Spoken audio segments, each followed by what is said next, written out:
It go or And what? we are live. Now we are live. So this is, when I do this, this is ready. And this means we're live. Right now, we're live. Perfect.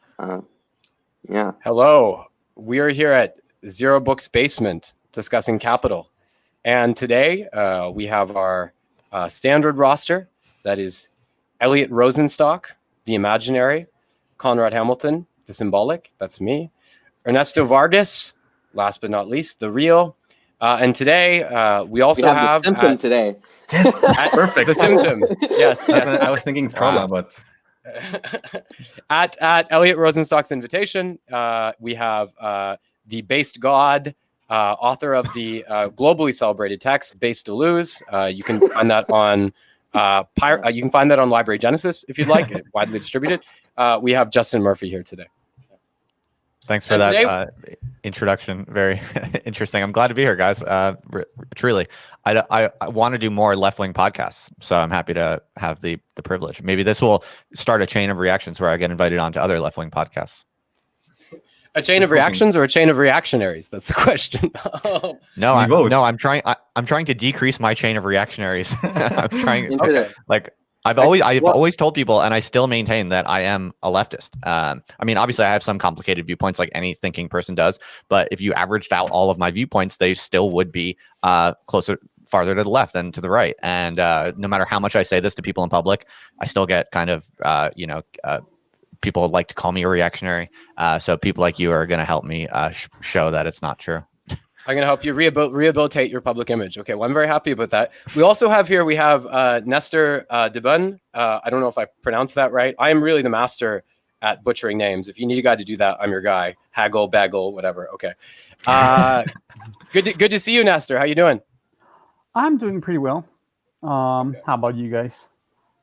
I was actually gonna tell Eliot, like, don't add me to the stream yet, but oh yeah, I'll kick you out. I'll kick you out. Sure, I'll bring you back. You sure? All right. He had to do some self grooming before he could get on here to look as ready as usual. Oh man, I'm on fire today. Today we'll be doing section 5 of I believe it's chapter 25. Of Marxist Capital, the general law of accumulation. And section 5, in large part, serves as a catalog of instances of working class immiseration in different nations. Marx discusses Ireland, France, and so forth, and the particular conditions that afflict those nations.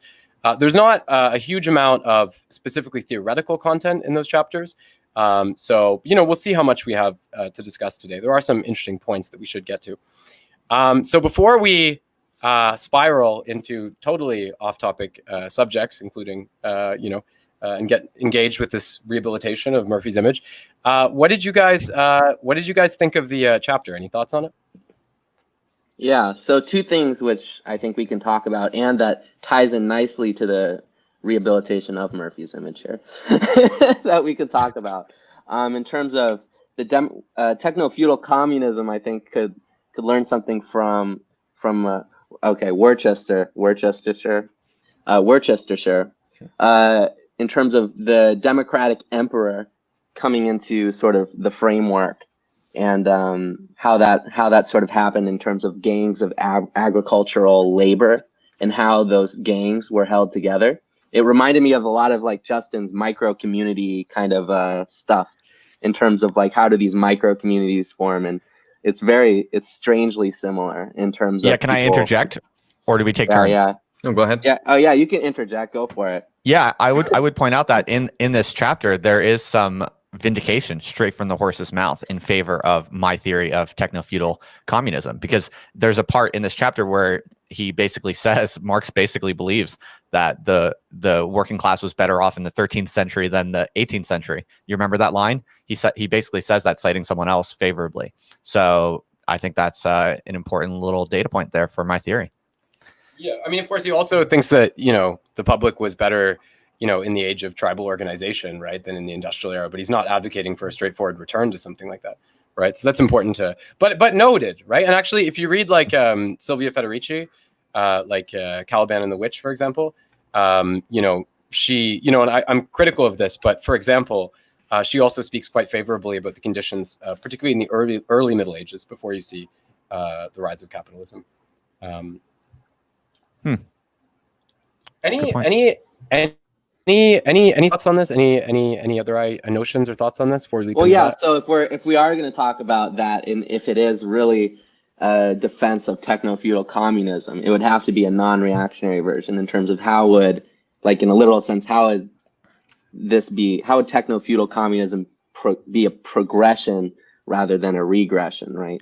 To a certain yeah, sure. So I'm happy to jump right into this if you want to. So yeah, I mean, Marx himself did have some reactionary elements, right? Agree or disagree, right? We all know that he was really quite unfavorably disposed to the lumpen proletariat, for instance. He did have a kind of workers' ethic in his mind. He did generally kind of prefer the hardworking working class over what he saw as the kind of lost, degenerate working class. There's that distinction in Marx. Agree or disagree to start?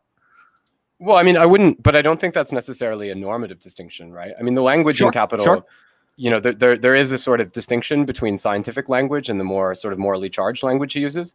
But when he differentiates between, well, to give an example, when he differentiates between productive and unproductive labor, right, he clarifies that he's borrowing this distinction from Smith, right? And he's not so much making a normative claim about that. I mean, I think if you look at his valorization of the working class, it has a lot to do with the fact that, you know, the working class are the class who, you know, we can talk to them about being the universal class, right? For Hegel, the universal class is sort of the bureaucrats or whatever.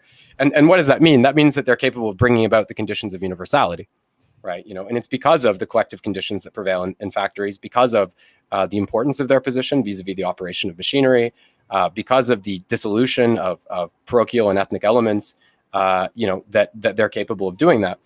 So that's where I would see a problem in terms of, you know, just on that level. In terms of saying, well, you know, because feudalism, right, we're talking about a very atomized and particular dispensation, right? But there's a real importance that Marx assigns to the notion of universality, you know, in this kind of dialectical vein. Right. So, I mean, basically my thesis here, just to make it very concrete for the listeners, is basically just that.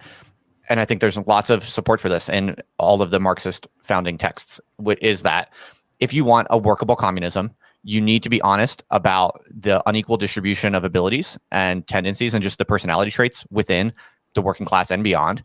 And you need to engineer that communist structure in a way that is realistic and faithful to the difference of abilities and difference of temperament that you see across people. I think Marx seems to pay a lot of attention to those differently distributed abilities and temperaments.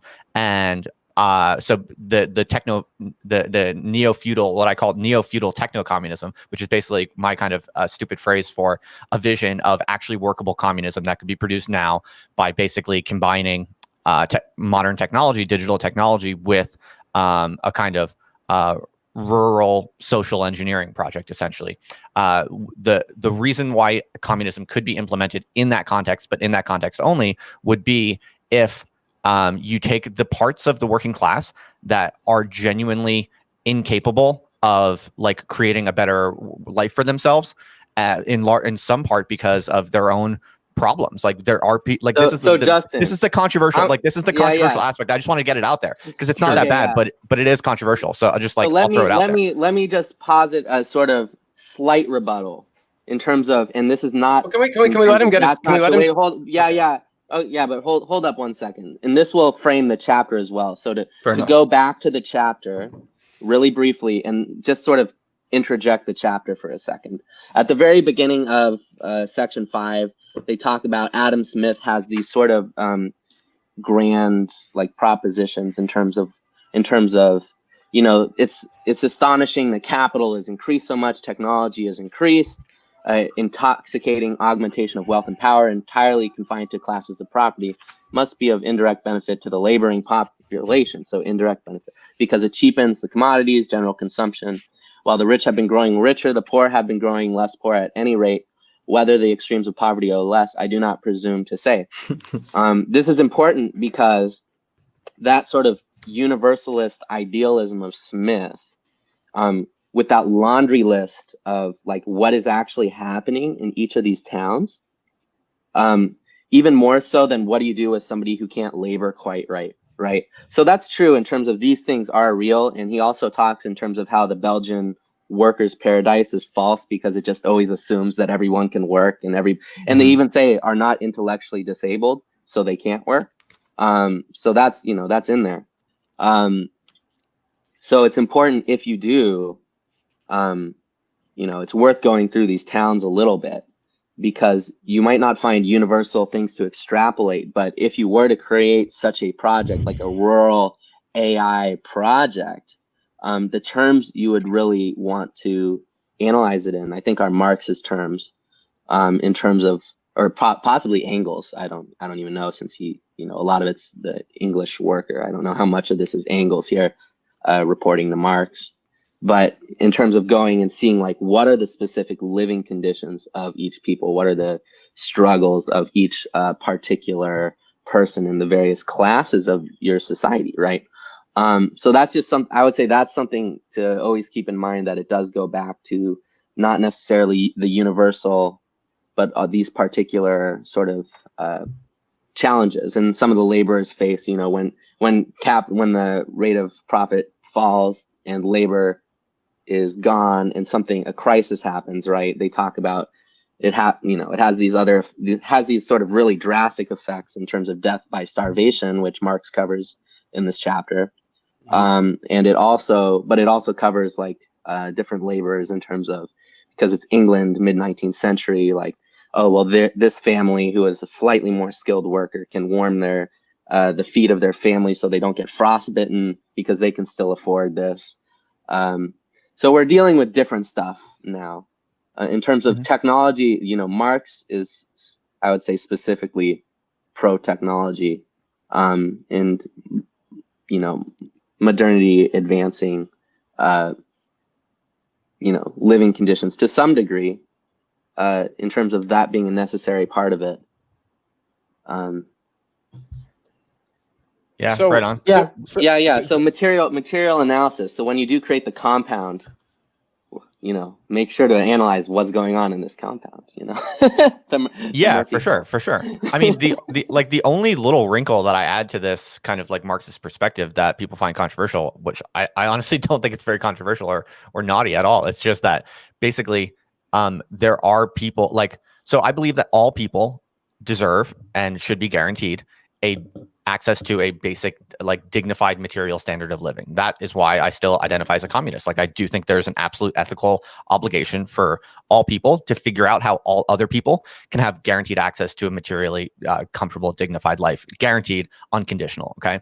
I think that's an imperative, and that's something I'm really interested in trying to figure out how to bring that into the world. The only little wrinkle I add is that there are some challenges in the simple fact, which I take as an empirical fact, that actually some people in the working class, and also among the wealthy, but certainly nonetheless in the working class, there are people who have bad behaviors, right? There are some people who are lazy. There are some people who are liars. There are some people who are drunks. There are some people who are deeply, deeply fucked up and unable to create value, or so often in some cases unable to even be at the current moment. There are people who are unable to be a functioning, valuable, contributing member to any type of community. Those people exist. That's just an empirical fact. I'm not saying it's forever or immutable. I think it's absolutely changeable, and you can create communities that rehabilitate people and bring out the best in all people. So in that way, I'm still kind of I have a very kind of progressive, optimistic attitude towards that, towards the role of nurture, if you will, and social community, and the ability that we have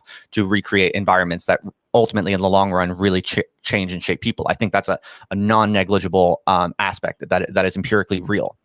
All I say is that if you actually want communism, the workable pathway to get there quickly is to start by confronting more honestly and more rigorously than anyone else exactly what you were saying, Eliot, the actual material realities of differently abled and differently constituted and differently, people with different tendencies. And if you do that, what a very clear kind of arbitrage opportunity opens up. And it's basically people who make good money and who have they're gifted with the traits of being highly productive, having strong executive function, being able to plan complex systems and carry through on them in a disciplined way every day. Some people have those traits more than others. I take that as a fact. And if you find some of those people who genuinely want real community, and who genuinely want to create an ideal type of lifestyle, which is essentially a communist structure, I believe. I do believe communism is the ideal kind of equilibrium that all human beings would prefer if you could engineer it. You find a few people who have the traits to do the productive creative work, and yes, I do make this distinction, and this is where people start calling me a reactionary, but just hear me out. Like, you find people who are actually the best at building systems and following through on constructing them and maintaining them. You just find a handful of them, and then you find a handful of the people who genuinely are being super fucked by capitalism, and they're not able to create any value on the open market. They're in shitty situations in their life, which they are truly stuck in, but they want to get out of it, and they're willing to do whatever it takes to get out of the shitty situation that capitalism has them totally stuck in. And you merge those two groups of people, and you simply do it on a basis of absolute kind of rigorous honesty about different people's traits and skills, and that becomes a viable equilibrium, which is actually sustainable. That's my thesis, but it requires a kind of rigor and honesty about the fact that people are different and people have different traits and skills and values. What do you make of? What do you? Wait. I just want to. I'll let you go. I just want to say. So what you're proposing is really social democracy, then, right? Well, not really, because here's where things get tricky. You can, I think, guarantee an equal distribution of income. There is a way in which all of the earned resources within that community are essentially like radically equal. You can arrange that. That there is a kind of economic equilibrium in which that is sustainable, I believe, from like a game theoretic perspective. So literally everyone has the same amount of material resources. But the key ingredient to make that work is where I lose a lot of people. Okay, well, the key ingredient to make that work. Yeah, that's where no one wants to go, and this is why I think the contemporary radical left. This is the impasse that the contemporary radical left is unwilling to go through, and so it's why they're unwilling. It's why they're going to be forever unable to actually usher in communism. I believe this is my reading of the situation anyway. And that key ingredient is, if you want a truly, genuinely communist equalization of income and wealth within that community, the one key ingredient you need is a accurate and constantly, rigorously calibrated distribution of social status and respect based on behaviors. So this is what no one wants. This is the big problem. And this is where people start calling me reactionary, because all I'm really saying is that for this to work in this communist society, if one of the members, let's say, starts lying or cheating or stealing or something like that, engaging in behavior that is demonstrably unconstructive for the community, that demonstrably and actively kind of hurts the other people, that has to be reflected in some kind of official way. And the actual respect and admiration that the others apply to that person needs to decrease drastically, while the people that are doing really good things, like being really productive and creating a lot of value for the community, those people, that has to be accurately and constantly and rigorously measured. And then status and respect and admiration for that person has to go up, because that's just healthy and normal. In what sense though, like, so if you steal, like if you're in a social democratic society, let's take, let me just get this. Let's say you're in Sweden in the 60s or something, like really thoroughly socially democratic society. Okay. If you are serving a function as a productive labor, right, or as an owner of the means of production, right, of course there are heavy taxes and all of this, you're likely to be rewarded by the society, right? Yes. Now, if you steal, right, if you engage in those kind of things, you're eligible to be punished, right? Not just socially, right, but also legally. So I guess what I'm asking you is in what sense do you view this dispensation as different than social democracy? So what you're saying is that in an ideal social democratic context, not ideal, I mean actual social democratic context. I said like Sweden in the 60s or something. I'm saying people were punished for what was perceived as social deviancy, right? And actively penalized in a lot of ways.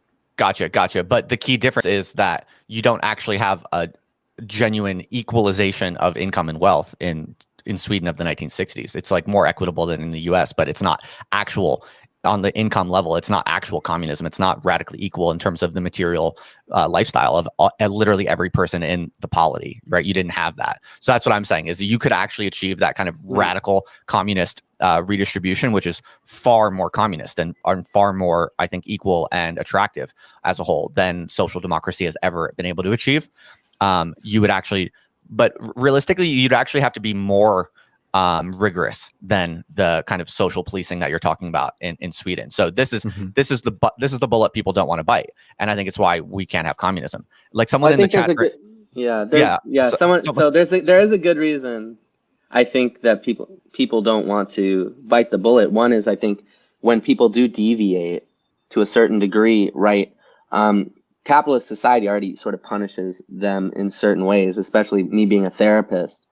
The rehabilitation mechanisms are kind of very vicious. And I think one of the problems with capitalism is the punishment for failing to abide by various unspoken rules or ideological functions of capitalism are quite extreme, right?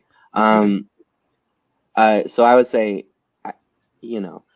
this patch or the AI communism would need some sort of rehabilitation system rather than an exit system, which seems like the chat. So which one were you going to point out in the chat?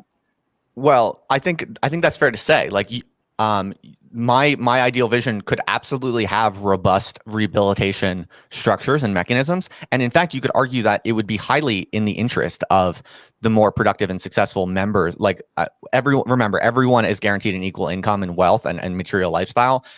So when I say more successful, I just mean more kind of psychologically actualized and effective in their own, in doing what they want to be doing. So those who are more successful in that sense are going to be, in my structure, highly incentivized to rehabilitate anyone who's basically like totally started being a bad person and is just getting drunk all day and like fucking things up. Like the highly successful people are going to really be incentivized to help that person out to the best of their ability because everyone's all in together. So that's one thing I would say. But the second thing I wanted to draw out is, like, someone in the chat is saying, Ender Wiggins says, this just leads to a hierarchical social framework. And basically what I want to say is I'm kind of willing to bite that bullet. I think you have to bite that bullet. That is essentially what I'm saying, is that if you want a radically equalized distribution of income and wealth, you can have it, but only if you pay the price of just a little bit of hierarchy in terms of who is doing good, valuable stuff and who is not. Like, and this is what I don't think this is reactionary to say. Like, the fact is,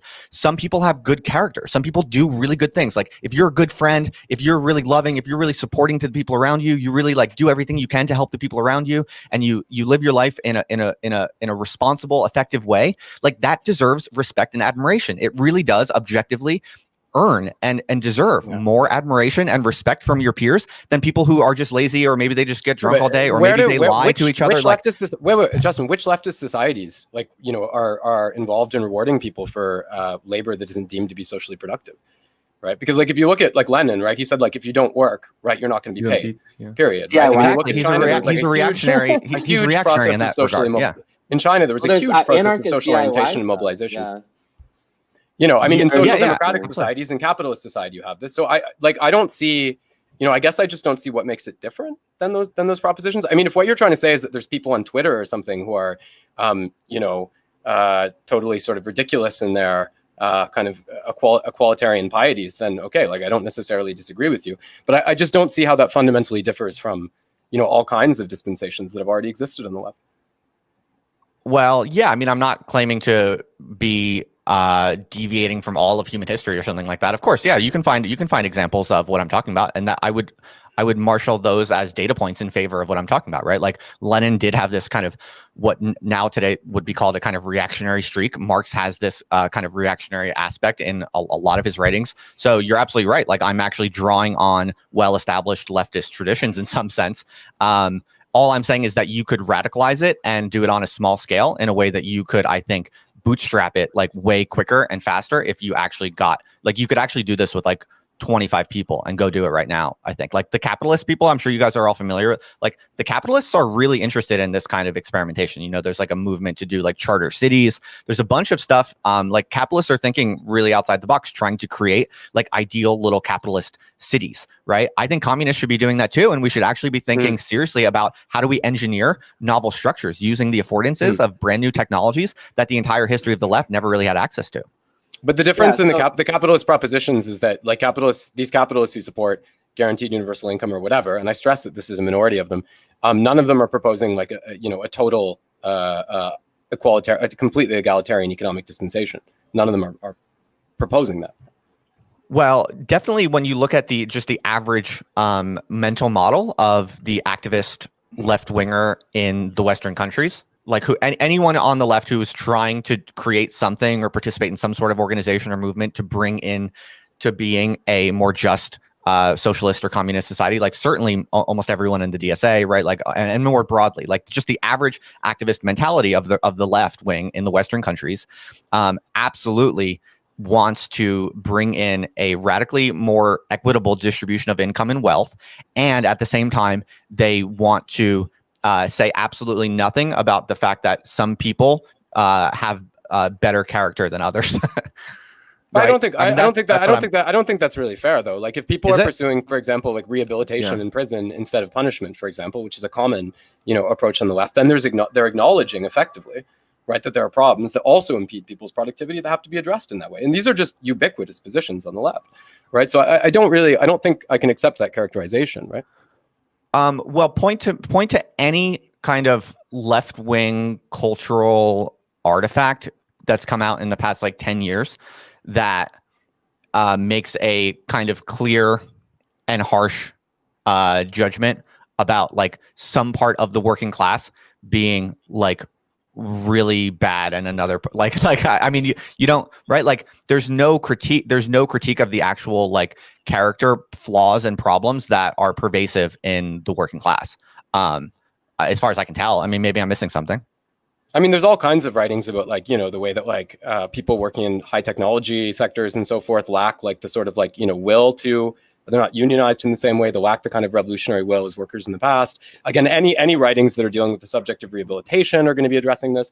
So it's very, very pervasive. I don't know. I mean, if what you're saying is that they don't heap scorn on these people, I mean, I think that would be for the logical reason that, the analysis is essentially sociological, right? In other words, they're not going to say like, fuck, these are the worst scum of the world.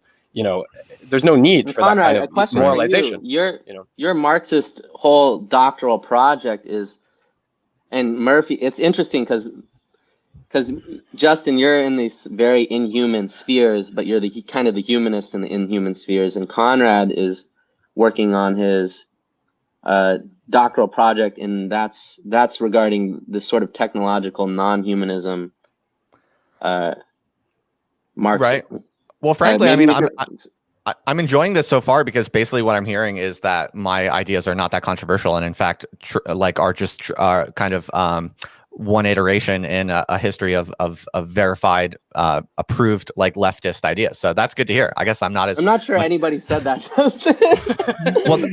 I mean, that your ideas. Well, no, actually, I mean, Conrad's major objection to what I'm saying so far is simply that people on the left already do this. So, okay, cool. Okay.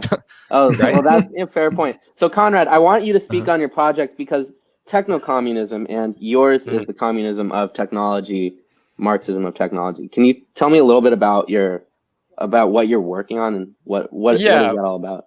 Well, in the most general sense, I mean, like the basic argument in my thesis is that, there's been a strong tendency to interpret Marxism through a sort of humanist framework, right? And there's never really been a proper resolution to the question of subjectivity as it occurs within Marx's work.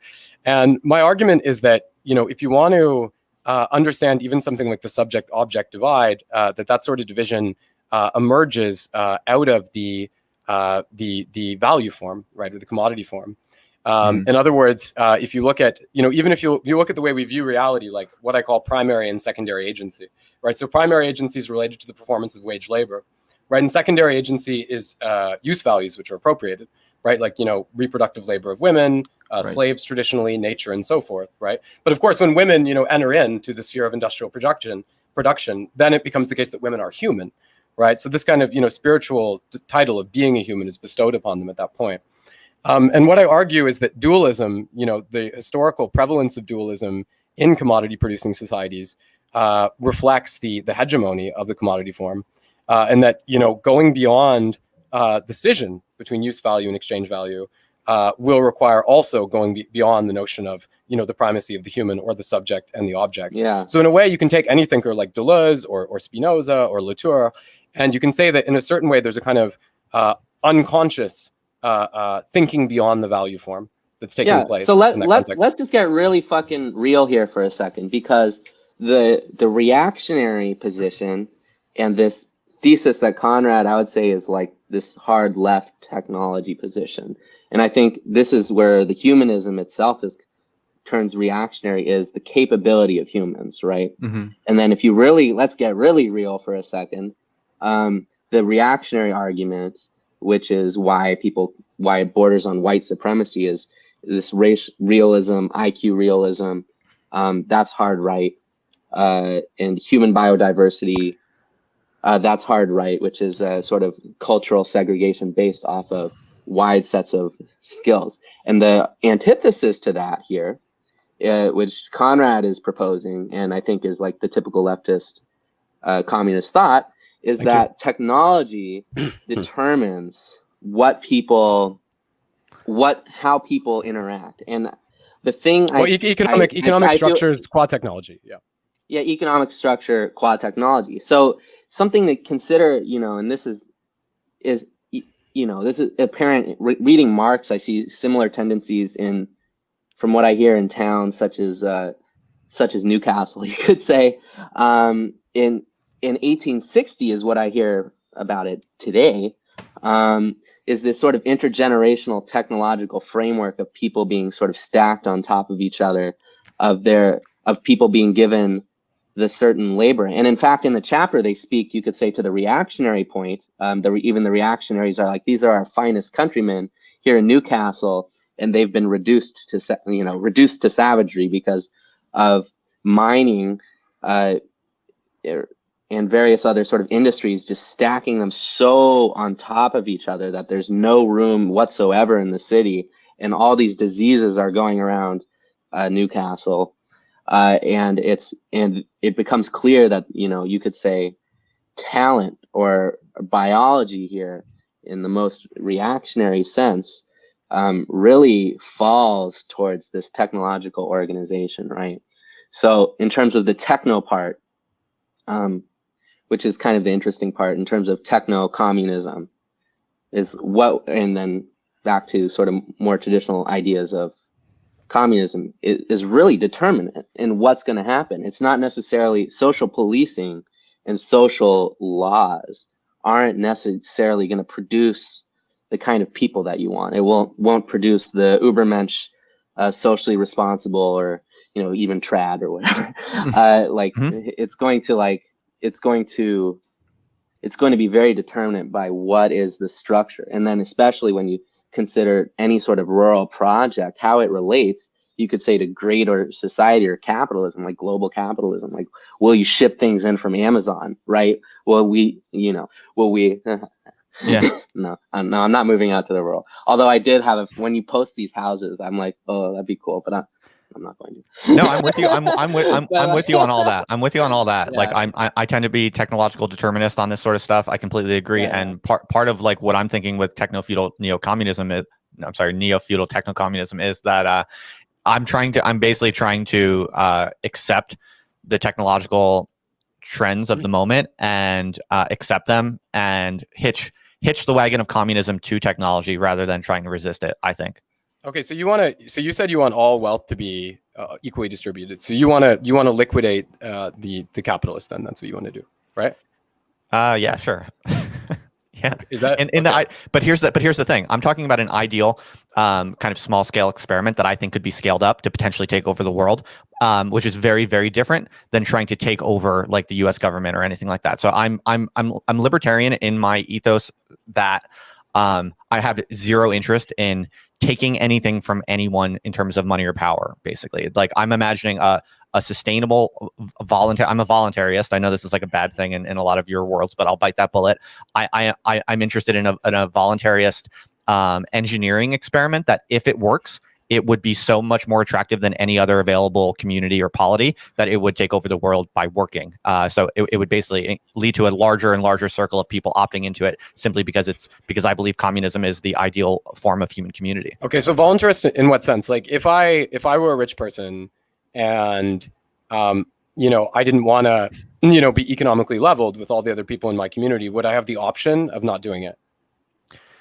Yeah, people would have the option of leaving the neo-feudal techno-communism. Exactly. Yeah. So, but the reason I'm comfortable biting that bullet is because as a communist, I believe communism is simply the name for the ideal human community. So no one's going to want to leave it, I think, if I'm right. And I think this is an important caveat because it's one of the reasons why when I work out the details of this, like there's some other things we can talk about if you want to, but we also don't have to make this all about this. I'm not trying to like make my ideas the centerpiece or anything. I like that definition because it's different than communism is the real movement away from the way things are in terms of communism. So your communism is the ideal human community. Yeah, I think to be a communist, essentially, it's a wager or a hypothesis that the ideal human community is one in which everything belongs to everyone. And so yeah, I do affirm that. Yeah. But I think it's crucial. I think it's crucial to have exit options and to be very rigorous about that. Like it's purely voluntary. People can come in or come out as they please, both the rich and the poor. And the reason that's important is because of the other more controversial kind of details of the system, which would require some policies or mechanisms that to a lot of people would sound somewhat like fascistic, but because it's purely and rigorously voluntary and people can leave and come in at any time they want, because of that purely voluntary aspect, the seemingly fascist aspects are not actually fascist. Okay, so why would rich people do this? I'm glad you asked that. It's a great question, and I think this is one of the pitch. one of the big ideas here. One of the unique hypotheses I have here is that the reason I know your persuasive power. I know if you get up there, on YouTube or something, a lot of people will probably roll with it. But I'd like to hear a more general explanation. My answer to this question is that it is because so rich people would opt into communism under my model simply because the one thing that people want more than anything else, even more than money, the one thing that rich people can't buy and that is more valuable and attractive to them than anything else is to be genuinely respected and valued by a community that they are an organic, honest part of. That is the absolute kind of crowning jewel of an accomplished, successful life. And it's the one thing that rich people in the Western context simply can't get any access to any other way. Okay, but rich people can do things, right? They can donate their money. Like we see all these sort of charitable initiatives, right? But we also see, to a far greater extent, even, systemic attempts to evade taxes, the exportation of jobs abroad and these kind of things. If people were really, if rich people were really motivated by the desire that you ascribe to them, why wouldn't they just do this now? Well, it is because most people have a lot of hatred for rich people. And I'm not going to cry any tears for rich people here. That's not what I'm saying. I'm just saying the actual average mentality of like most normal people, especially the people on the left, who are the ones who are most energized to actually create new systems, to create more equitable distributions of income. Precisely the people that are most interested in creating novel, better societies are the ones who they have a deep mentality that is basically just, they actively disrespect the rich. And I think that's not that controversial, right? Why do you think people dislike the rich? People are left-wing activists. Anyone? Well, you just said there's a widespread disdain for the rich. So I'm asking you, why do you think there's a widespread disdain for the rich? It's a good question. I think there are probably a lot of different factors. I think probably what's most interesting for us talking about kind of the groups of people that are actually interested in creating better societies, like activist types of people. It's probably pretty easy for you all to just do a quick mental check of your own perspective. Like you probably, like everyone here has a kind of like critique of rich people as they're essentially engaged in a kind of dishonest exploitation or theft of other people's value or power, right? Do you all agree with that? That's what Marx thinks, obviously. I think rich people just have an extraordinarily large amount of power. Right. And people don't necessarily want to give up power. And when you get to the upper echelons of power, you see things such as the United States enacting imperialism, as we both heard Moldbug say at your event. Why did this stuck with me. Why did the United States invade my country? Because it could. Right. And I think one of the things that check people's behavior is the fact that there is some sort of social wall that they will hit, but what cures that really quick is like a couple $1 billion, right? Right. So yeah. I mean, like, look at the text that we read for today to bring this back to the ideas of this particular session, right? I mean, Sure. It's very, very clear throughout the works of Marx. It's one of his core propositions, right? That the essential relationship between the capitalist and the laborer is one in which the capitalist is essentially stealing value from the worker. Okay, but to be clear about that, he right? rejected, like, so Proudhon, right, says property is theft. Right. And Marxism says that property is not theft because the establishment of property is what inscribes the notion of theft itself. Right. So he actually resists this kind of moralistic language. And in fact, in the preface to Capital, he describes, these sort of class relationships, these individuals as being social bearers of a larger system. Right. So I just want to stress that it's not so moralistic as I think you're describing it. Right. So Eliot raised an interesting question of like maybe rich people just need to give Eliot like $1 billion, and then I would have $1 billion. That's no. What I'm saying is that once you have this certain quantity of money, things will start. You'll have a different gravitational pull to you.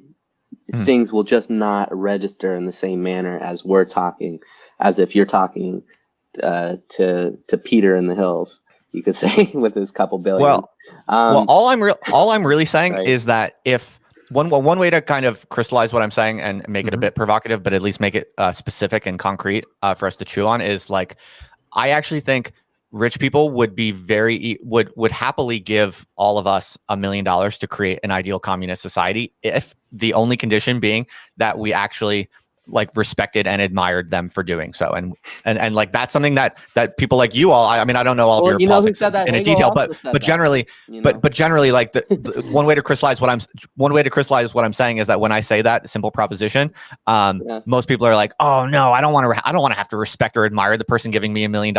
Well, okay, maybe you're a fucking asshole. Maybe that's why you're not building communism. Okay, so your theory is that your theory is that communism doesn't exist because people aren't nice enough to rich people. That's your theory. This is a way of trivializing it if you want to. I mean, I'm not offended. That's what you're saying, right?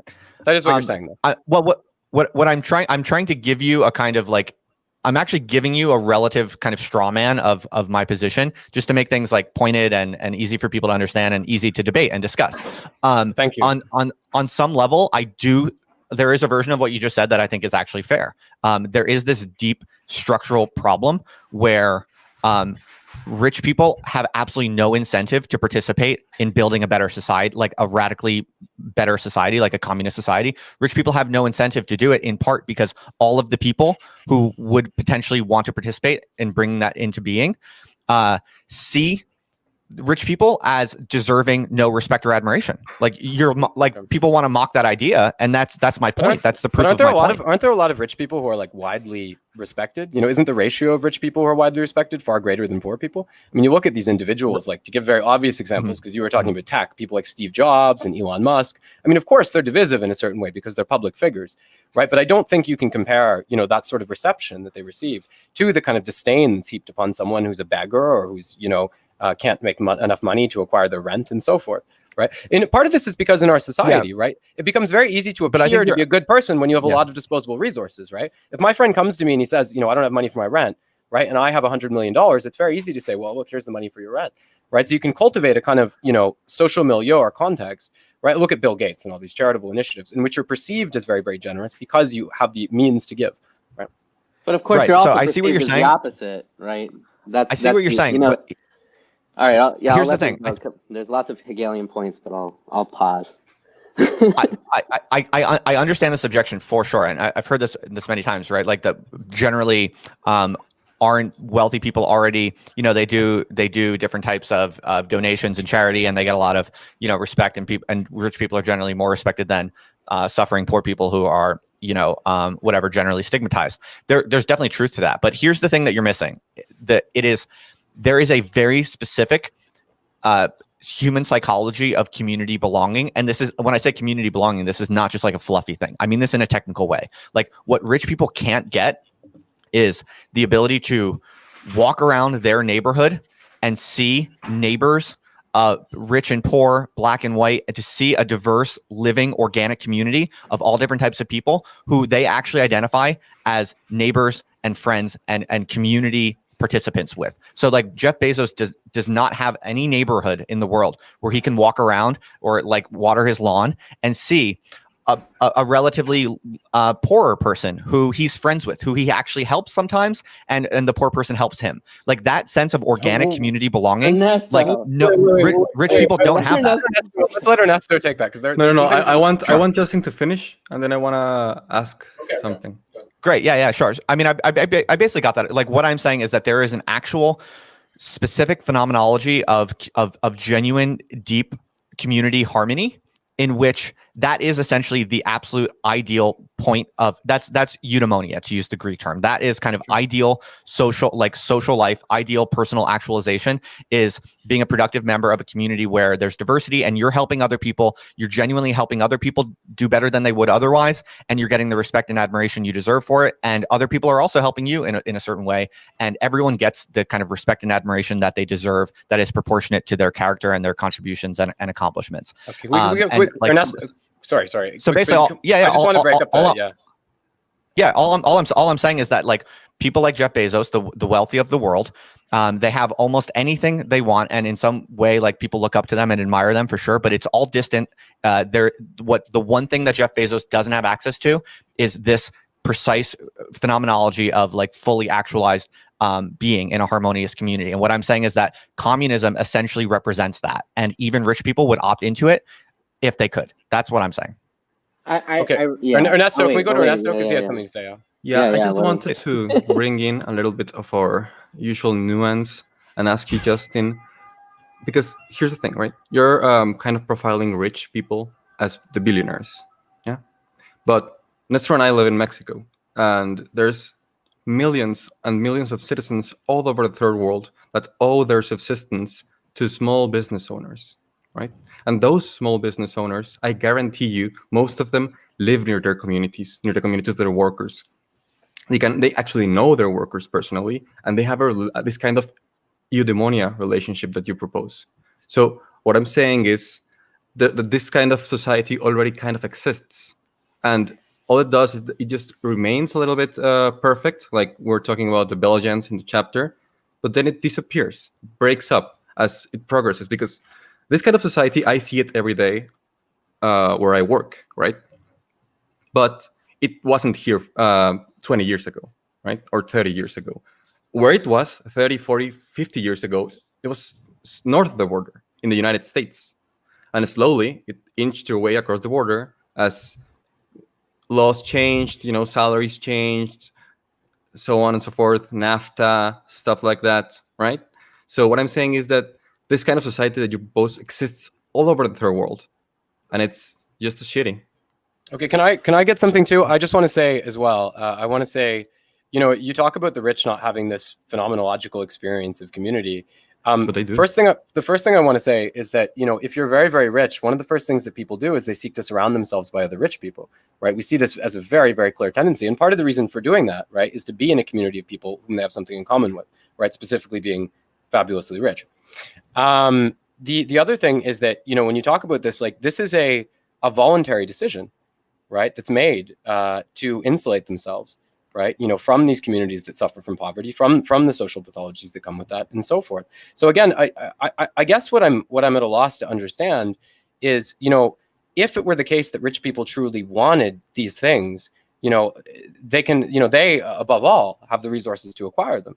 Right. So I think that there's a sense in which there's a kind of fantastic psychological speculation about the tendencies of the rich here that isn't really sustained by anything that occurs in, anything we can see in reality. Okay, so I can kind of address both of those two last comments as one in the following way, that basically, so Conrad, you're saying like rich people could do this if they wanted to, but they don't want to for their own probably like selfish reasons. And Ernesto, you're saying on some level this already exists. There are kind of like small business capital owners who enjoy a kind of eudaimonia from community belonging. So why are they not like communizing? Like in some why even some of them might be. Yeah. I'm not saying that they aren't, but that they usually don't. They usually just further exploit workers. Right. Okay. So exactly. So it's kind of this. I'm just gonna kind of conflate them a little bit because it's kind of similar. Like you're both saying there are rich people. There are even some aspects of what I'm describing happening somewhere, but there's not the incentives for those rich people to actually do legit communism. And it's actually kind of crappy the way it currently is. So you're right. You're both right. And what I am saying, so first of all, I would point out, Ernesto, the fact that you're saying this is already, you can already kind of see this happening sometimes with small business capital owners. I would take that as a little bit of support for what I'm saying as being like relatively feasible and on the horizon. It's not purely speculative what I'm saying. And but the second thing I would say is that really think through honestly, like why, Conrad, in your case, like why wealthy people want to hole up with other wealthy people and why they're not like very excited or enthusiastic about creating communist societies. Like really think through the phenomenology of why. And for Ernesto, think about like the small business owners you're thinking of who like enjoy a certain amount of eudaimonia from respect within the community. Like why are they not communizing? In both cases, I think what you will find if you're being super honest, I think this is a hard pill to swallow, but what you're finding is that for them to be able to build the ideal communist unit from where they're currently at, it is the psychology of the working class and of the middle class that is actually the hurdle. I really do think this, insofar as like think about it. So think about it. Like let's say I'm a small business owner, right? So is it not the means of production, Robert here? Let me just make this concrete. Let me make this concrete. Sure. So like, let's say I'm a small business owner, right? Maybe I'm like far richer than other people in the neighborhood. I'm making, let's say, like 500,000 a year or something like that. Let's just say to random numbers, right? And I'm surrounded. I live in a community where the average income is like, just making stuff up, right? Like $25,000 a year, right? And so like I have a thriving business and people know me and I'm an honest businessman. I actually do good for the community. People genuinely like me and they value the services I provide. So I actually enjoy like a way better material lifestyle than all the people around me. And I get the respect that of the people around me. Okay. So this probably exists, as Ernesto was saying. Thinking honestly about my perspective, like, okay, I could go to all those people in the community who only make $25,000 a year and I could say, listen, gang, I have a really good idea. Like I have way more money than you all. It's obvious, right? I have a really good idea though. We could create like a new structure, a new institution where we essentially make our own little polity. And I will promise that my income, I will automatically redistribute my income each month to everyone else so that it's technically equal. Okay. In other words, I will institute an actually communist distribution of income and resources guaranteed for everyone involved. But the only thing I ask is like, there are some basic rules about like what everyone owes to the community. Right. And that's what I was saying earlier, right? That there needs to be some kind of like community defined, democratically defined standard of like what is the type of person and type of behavior that we want to promote and cultivate in this community, right? So the problem would be like if I actually brought that proposal of here I'm going to institute communism with my resources for everyone involved, everyone's guaranteed an income, but here's just going to be a few rules we're going to all agree that you have to abide by to stay within the communist unit. That's where people are going to be like, oh my God, this is so unfair. This is fascist. This guy's exploiting people. He's imposing these rules. This is authoritarianism. This is fascism. That's what people would say. And that's why rich people don't want to do it. Am I wrong, Ernesto? Why would they, like, I'm wondering about these rules, right? So of course, rich people in this context, wealth is shared equally, but they actually have a really, really inordinate amount of social power because they can withdraw from their resources from that agreement at any time. Right. But I guess I'm wondering, what would the purpose be of imposing these social rules? If these rich people couldn't, like, of course we know that, in the capitalist system, the goal is to valorize capital, right? So if they're not going to be the beneficiaries of that, if they're not, concerned with the valorization of capital, why would they have an incentive for imposing those rules? I mean, well, you need to impose those rules because if you don't, then it could degenerate into like a terrible, like low quality of life situation, and no one wants that for just obvious basic human reasons, right? So you need to impose those. There need to be some amount of rules just to keep the thing at all worthy of being a part of, right? So all I'm saying is like, yeah. Is your idea then that they will become like wealthy people will become managers of public capital? Right? Because their capital will be somehow transferred to the public. And then they will set rules that everyone has to follow that are intended to valorize that public capital. Is that the idea? I'm not even saying come in here. No. Well, we can talk about that because that's a part of my program. AI and I've crypto. Watched I think I'm the person who watched the techno-feudal communism, and I'm in I participate in the Murphyverse in terms of the idea here. That's a whole other debate. Conrad and aneurysm, but no, I mean that's gonna make things even more complicated. We could absolutely talk about AI because I do think AI plays a role. Right. Well, the whole idea is that there is an AI that does this. in some manner. I think I want us to achieve a little more closure on this topic before we introduce the AI, which is just going to make things more confusing and provocative. So like I guess what I'd like to hear maybe from Ernesto, who raised the question of like the Mexico example, like in the way that I paint the psychology of like the wealthy potential communizer, like what do you agree with or disagree with? Like where am I off? Okay, so we've talked about this in previous chapters, because one of the things I notice from my perspective is that the mass of the working class in my country is highly illiterate, right? So that means that they are uneducated on a lot of aspects, right? So all of the things that you say are, at this moment, materially true. So in that sense, I understand your position, right? But I don't see the point of instituting a sort of like turbo capitalism that engages with all of those and sorts them out in a sort of a revenue world kind of deal, where everybody gets a job according to their qualifications.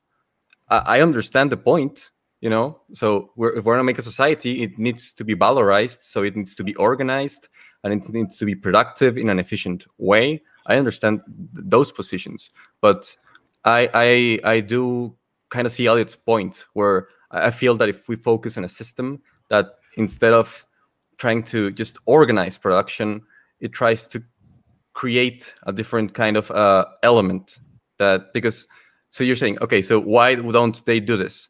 Because as Eliot said, we are the social bearers of the market pressures. So we can't just organize a business in an equitative way, because businesses don't run on equitative distribution. They run on inequality. And if you start running a business like that, you will just break up. You will go bankrupt. So I understand the point, and I think that, for example, in the term of homesteading, and maybe Nestor, I think, has some arguments around micro communities that he might want to bring up. But I feel that I understand why this position is characterized as reactionary, because it feels like we're trying to just very efficiently fix the current time instead of trying to think of an alternate kind of solution. Yeah, I get that. Go ahead, Nestor. Right. So it's interesting because I don't know how many of you are familiar, and like for anyone who is thanks. No. Yeah. So I try to raise your volume. So I don't know how many of you are familiar, and like for anyone listening, with this kind of new conservative movement that calls itself like common good conservatism. People like Patrick Deneen and like Adrian Vermeule and like all those guys, right? And so like their whole thing is like, okay, we want to like separate like social conservatism from like the standard run-of-the-mill like libertarian economics that have like dominated conservatism for like the past like lots of decades, right? And like Deneen in particular is very much on board with this kind of like micro community, like even like rural type of thing, right? And because a lot of the things you were just saying right now actually reminded me of a lot of the things that Deneen says in like his recent book, Why Liberalism Failed. That if you want to pursue like the common good, and particularly the common good understood more or less as like eudaimonia in like an Aristotelian sense, right? You have to do that at like the small like micro level, right? Because maybe at the small micro level, you are, he actually says the micro community is not like a place where freedom is key, right? Instead, like there's all these like rules and social conventions and all these things that you have to follow based on tradition, customs, etc. And Nestor, I'd love to add something right here from the chapter. And this is what interested me in terms of if you did have this community in terms of who would be this sort of, how would this be led by a person? And, you know, in describing Worcestershire, I hate mispronouncing it because it's such a lame normie meme to mispronounce it, but I really just don't know how to pronounce it. It's Worcester. Worcester. See, you knew. You didn't say. See, that's why you got these subtle power plays that are too deep for me. Well, I lived in England. That's why. Yeah. Let's see. But it says, in terms of, they had a gang leader and they led like 50 of these workers around, and it says the gang in its classical form just described, they basically describe you know, he is a democratic emperor, a kind of Pied Piper of Hamelin. He must therefore be popular with his subjects, and he binds them to himself by the charms of the gypsy life under his direction. Coarse freedom, a noisy jollity, and the obscenest impudence give attractions to the gang. It's almost like, Justin, what you're saying is like, is there will be an emperor, but they won't be this. They'll be almost the opposite of this, in terms of there's this tendency when there are these smaller communities to have this sort of gypsy emperor, democratic populist sort of lead it through hedonism, right? So it would be very antithetical to this sort of tendency of these sort of micro communities to have a sort of you could say trad leader. I don't know. Even Ben Shapiro like has to yell at college students or something or whatever he likes to do, his little, whatever his sort of little glee is. I think that's right. I think that's right. In my model of communism, there would emerge a kind of aristocracy of status. Yes, but there would be guaranteed communism, and to me, that's a worthwhile trade. Okay, so that's by the way, Marx. I want to quickly add. Marx, by the way, didn't oppose all forms of social hierarchy. I mean, this always happens. You know, he opposed economic hierarchy. But I think what is kind of problematic about this is that, like, you know, I guess you imagine that, you know, this marriage of bourgeois and proletariat will be like the marriage of Kim Kardashian and Kanye West in the sense that they're signing a prenuptial. But, you know, of course, if rich people can withdraw their capital at any point, it never really ceases to be their capital in any meaningful sense, right? So there's all kinds of, you know, this is a question, why would someone go along with this, right? When they have no guarantee, right? Why would they actually be enthusiastic or participate in the society when they have no guarantee that, you know, the taming of bad proletarian behaviors, or what you will not simply be leveraged to enlarge the stock of capital that the rich have, and then they'll simply withdraw. Look, rich people had a choice, right? You know, to participate in society in that way. Every day. They exported the jobs all over the world, you know, stashed their wealth in Bohemian tax shelters. I mean, they made a choice, right? And those behavioral patterns are very, very, very clear. So I just don't see why anyone, you know, using any kind of inductive reasoning would participate in such a society in which the rich can, you know, use their labors to valorize their capital and then pull out like that. You're saying you don't know why poor people would join that? I don't know why they would. I don't know why they trust it in any way. Surplus just songs because Conrad,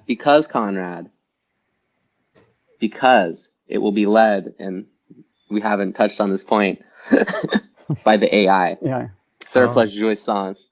That is part of it. Although they probably wouldn't join anyway, but that would be part of the pitch. Let me finish the point before we move on to the AI, because like once we move into like AI thing, then like we probably won't ever move on to AI because none of us could really talk about it thoroughly. Yeah. Well, I guess that's I would love to if you want to. We'll take the lecture, yeah. So like I guess my point with all of this like preamble about common good conservatism and like, you know, Patrick Deneen and all that is like, I mean, I'm not saying that like the position you're holding is like an invalid position or something, right? Like that's like it's a perfectly valid political position to have and defend. My question is like, in what sense do you think it's like distinctly leftist, for example, right? Because like I said, this is all very reminiscent of like this sort of like new emerging common good conservatism. And I mean, like there is of course, you know, like a long leftist tradition of like small community type of organizing, like, you know, even if you start from like the utopian socialists, right, before Marx, and then like you have Murray Bookchin and like the municipalism that has sort of kind of been implemented in some sense, like by in Rojava, for example, right? So there is like a lot of precedent for this kind of thing, and I guess you could even say like market socialism or like anarcho-syndicalism is kind of similar to this, right? And actually, like I wrote a piece like a week ago, which kind of touched on how like common good conservatisms and leftists could like in the short term have like some common goal of kind of devolving power back to like smaller units. But then like what you're proposing is also enforcing like a rigid social hierarchy, right? And like Conrad said, there's like Marx did not oppose every hierarchy, and you know, like that's true. But also I do think that like at its core, what being a leftist is about is questioning, like in principle, questioning or opposing hierarchy, and then just like staying with the ones that, you know, are somehow pragmatically viable. But I don't know, like the kind of social hierarchy that like you're kind of advocating or defending seems like one that's, I mean, like you said, it's like feudal, right? It's neo-feudal techno-communism. Yeah. But so like in what sense is this just not like, you know, small scale, like strict social conservatism rather than so it's a fine question. I would say two things. The first thing I would say is that the reason it's essentially ultimately a leftist project is because the number one priority is the radical equalization of material resources.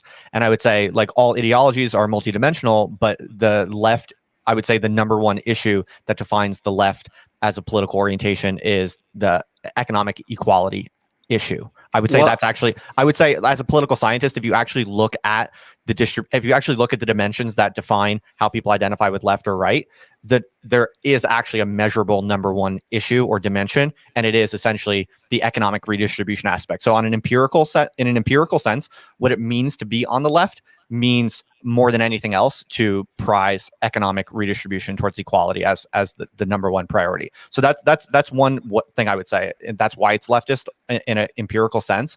But the second thing I would say, frankly, is that I think it's a major mistake to ever ask political questions where you're trying to think of like, let me choose whatever answer is most accurately left wing. I think that's like a very bad attitude. Like you should never be optimizing to be on the left. You should never be a priori one thing or another. You should think like, what is the ideal society? And then think like, how can we get there as rapidly as possible? I happen to believe that the ideal society is largely one of radical equality. And that's why I would be categorized as a leftist. That's why I see this as a leftist position. But I never sit down and think like, how can I create a political philosophy that's going to be like, maximally truly left, because that's actually straight out of Dang as well. That doesn't really make sense actually, because like left. I could pull the Dang quote that where Dang is literally saying what you're saying, right? Yeah, exactly. Dang is very different.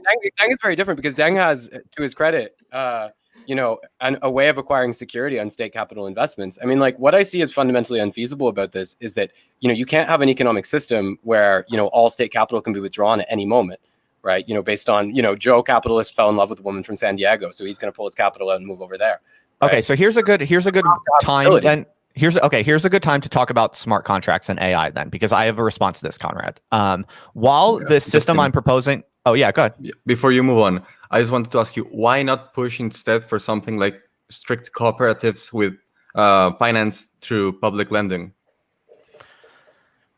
Yeah, something like that would kind of be in the direction of what I'm talking about, but it wouldn't be like that. That would fall victim to what you guys were saying before about like, this is already happening and it's not radical enough. Like that's not enough, right? Like what I'm talking about is a kind of like clear rupture and a kind of like a novel, radical institutional innovation that could possibly overhaul like the nature of life itself. Like the kind of cooperative. You're trying to go 0 to 1. If it goes 0 to 1. That's right. So like Ernesto, you're right. There are already.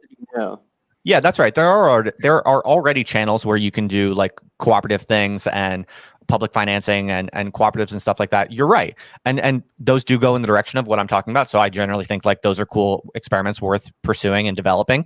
All I'm saying is that so long as you're doing those things, you're still going to be trapped in this capitalist system. Like you're not going to get you're not going to get like a radical rupture into a new type of polity. And so what I'm proposing is like a series of innovations all combined at once to represent like a clear break and an exit, like a kind of patchwork exit dynamic where there's a totally new thing on the scene. And that would be essentially like militantly opposed and other than capitalism. Well, it seems to me that Ernesto's co-op, publicly financed co-op, just because it's partially being done, seems like, well, this isn't 0 to 1 enough. But you know, the social democratic ones are like, it's like, oh, this is reflective of my radicalism.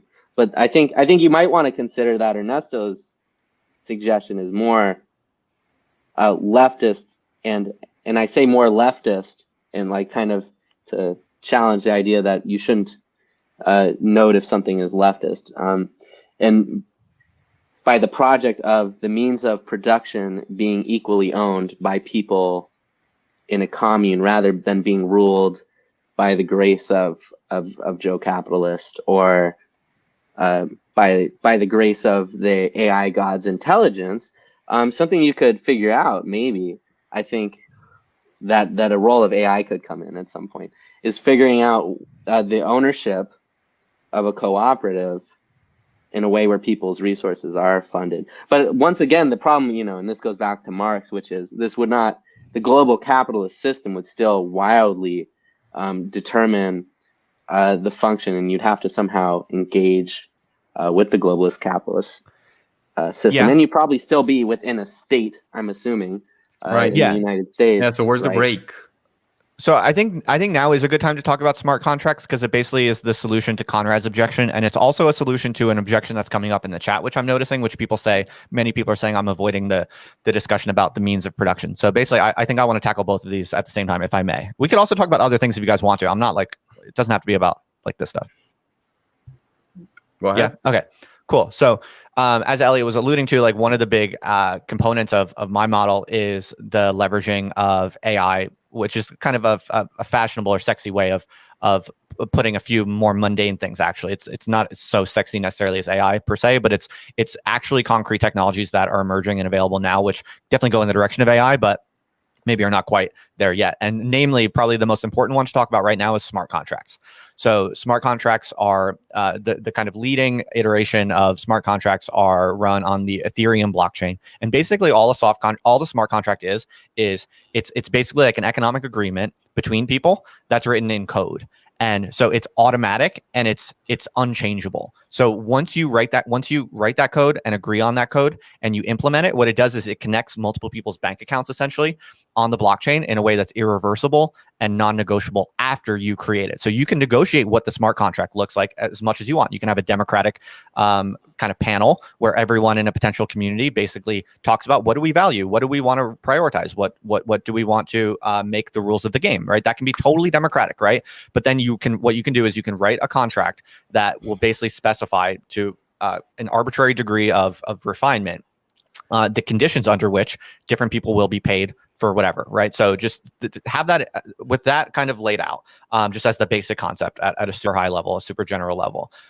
This is brand new technology, right? We've never in the history of political organizing or community building have communities had this at their fingertips, and now we do. And what I argue, my proposition is that it is truly a game changer for the creation of politically and game theoretically stable not organizations, essentially. And I would argue that communism as a political ideal, through all of its history of people trying to implement communism, at the core of why it always fails is essentially a difficulty of enforcing obligations to each other. And that you can, in theory, define a smart contract that essentially represents the communist ideal and makes it automatically kind of self-enforcing in a way that doesn't require human trust and doesn't require people to. So the reason this is an answer to your question, Conrad, because your last objection or question was basically this could not work, because so long as rich people could pull out at any time, so long as rich people have the right to basically withdraw their resources at any time, what that's going to mean is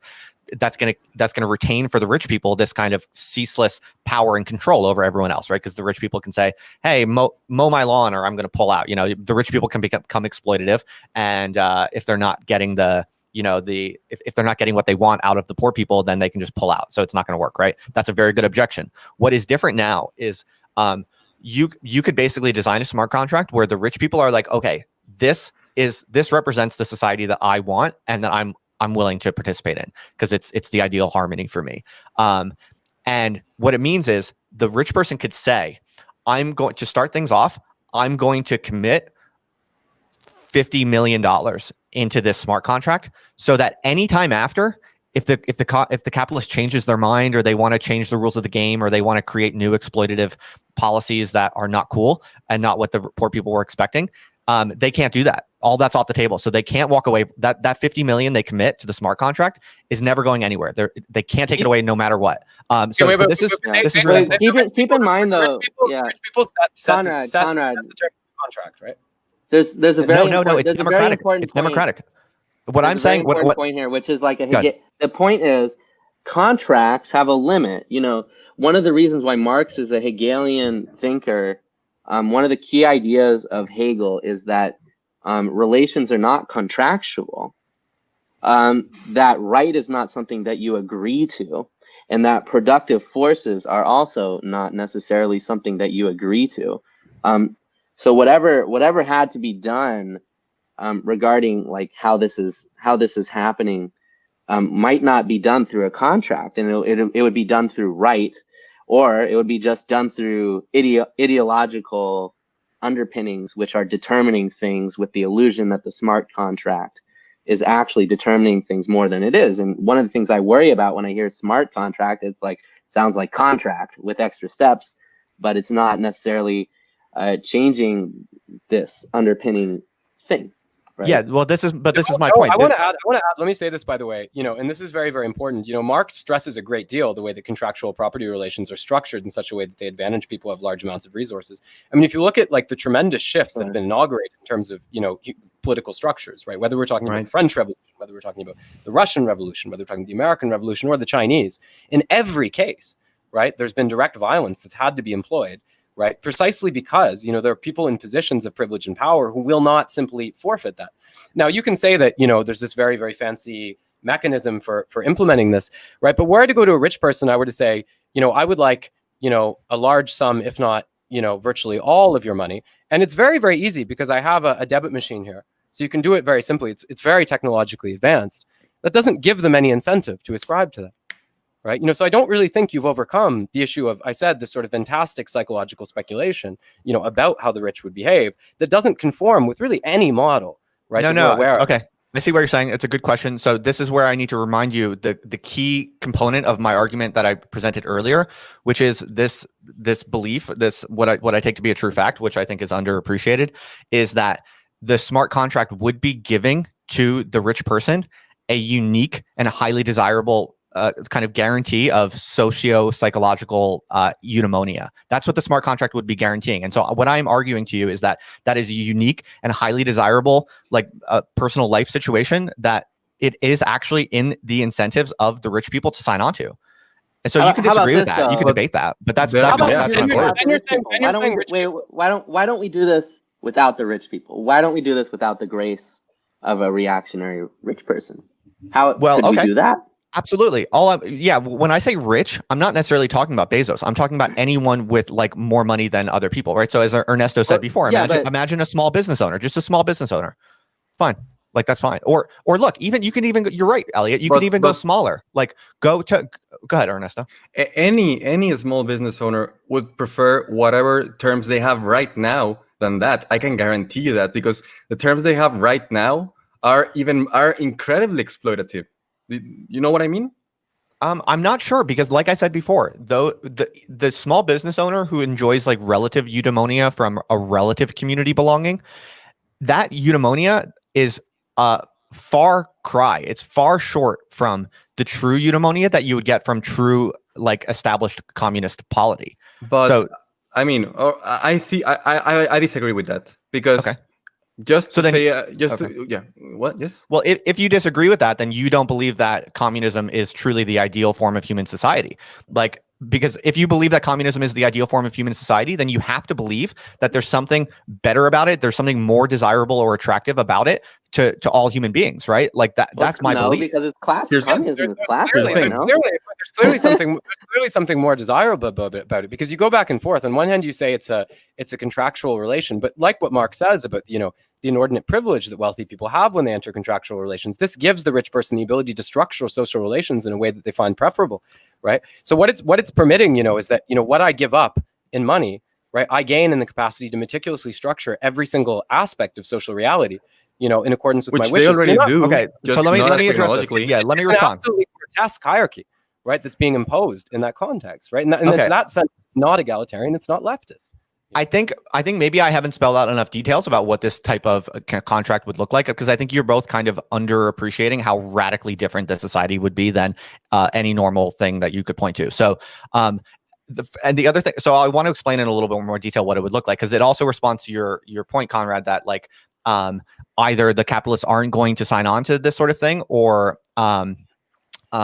it's not like it's the idea that the contract is going to be like kind of fascistically dominated by the capitalist interests. Neither of those, like I want to correct both of those things. So what I'm saying is that this smart contract would be unlike any other type of social arrangement that we've ever had before, in that first of all, it would be done democratically. So what I'm saying is, like, imagine 30 people of all different income levels. Yeah, there's a few people who are quite rich. There's a few people who are quite poor, a few people in between, whatever. A highly variable distribution of incomes and wealth. You get those 30 people together. What I am saying, the communist hypothesis here is that there exists an ideal arrangement of radical, equitable distribution of that income, even like radically equal sharing of the resources, essentially, combined with, so that's in the contract, okay? But what's also in the contract are expectations about good behavior. That has nothing to do with money. It has to do with character. It has to do with behavior, right? And so down to like pretty minute details, like stuff like people, just to give you one example, again, I'm kind of like straw manning myself to make it super simple and kind of fun to talk about. But let's say like the capitalists will, yeah, well, I'm trying to make it easy to talk about and fun. And so like basically, if the capitalists will agree, there is an equilibrium. I believe that is like empirically correct. This is like a model of human nature that I think is accurately describes what people really want out of life. There is a smart contract in which the wealthy agree all income and wealth is going to be equally redistributed, but all people also, like, there's an absolute prohibition on things like, let's say, lying, right? Like lying is disallowed, and if you're not allowed to lie, and if you lie, people against lying? People are, yeah. Yes, this is what I'm saying, dude. Like a society in which there is no lying is an amazing society that is better for all people, no matter what. Like, there are actually character traits that are good and that some that are bad. And telling the truth is universally good and preferable, and lying is universally bad and avoidable or avertible. Averse. We don't want lying, right? So this is what I'm saying. Approach, but quite disputable. But okay.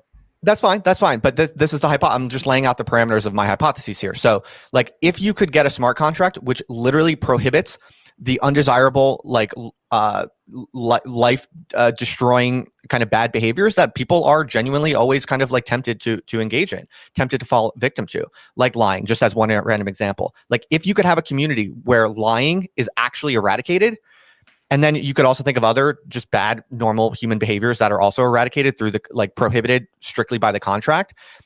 I am saying that, yes, rich people are going to happily commit to a radical communist distribution of income if you can actually prohibit these bad things which have plagued human societies for all of history. So, and what I'm saying is that there's a way to do that. There's a way to do that. What you're saying, though, because when you talk about these you keep saying the word democratic, and you're like, well, there's 30 people and maybe 20 of them are middle income or something like that. But you and I both know, right, that in these sort of voluntaristic contractual agreements, that people with a great deal of money have a great deal of power, right? So it would seem to me that a requirement of this society being so spontaneously benevolent that they would want to abolish lying or something like that, it would seem to me a requirement of that would be that those particular rich people were of such exceptional, lofty moral character that they assign priority to that. So unless you believe that rich people are not normally of higher moral character than everybody else, I don't know how that works.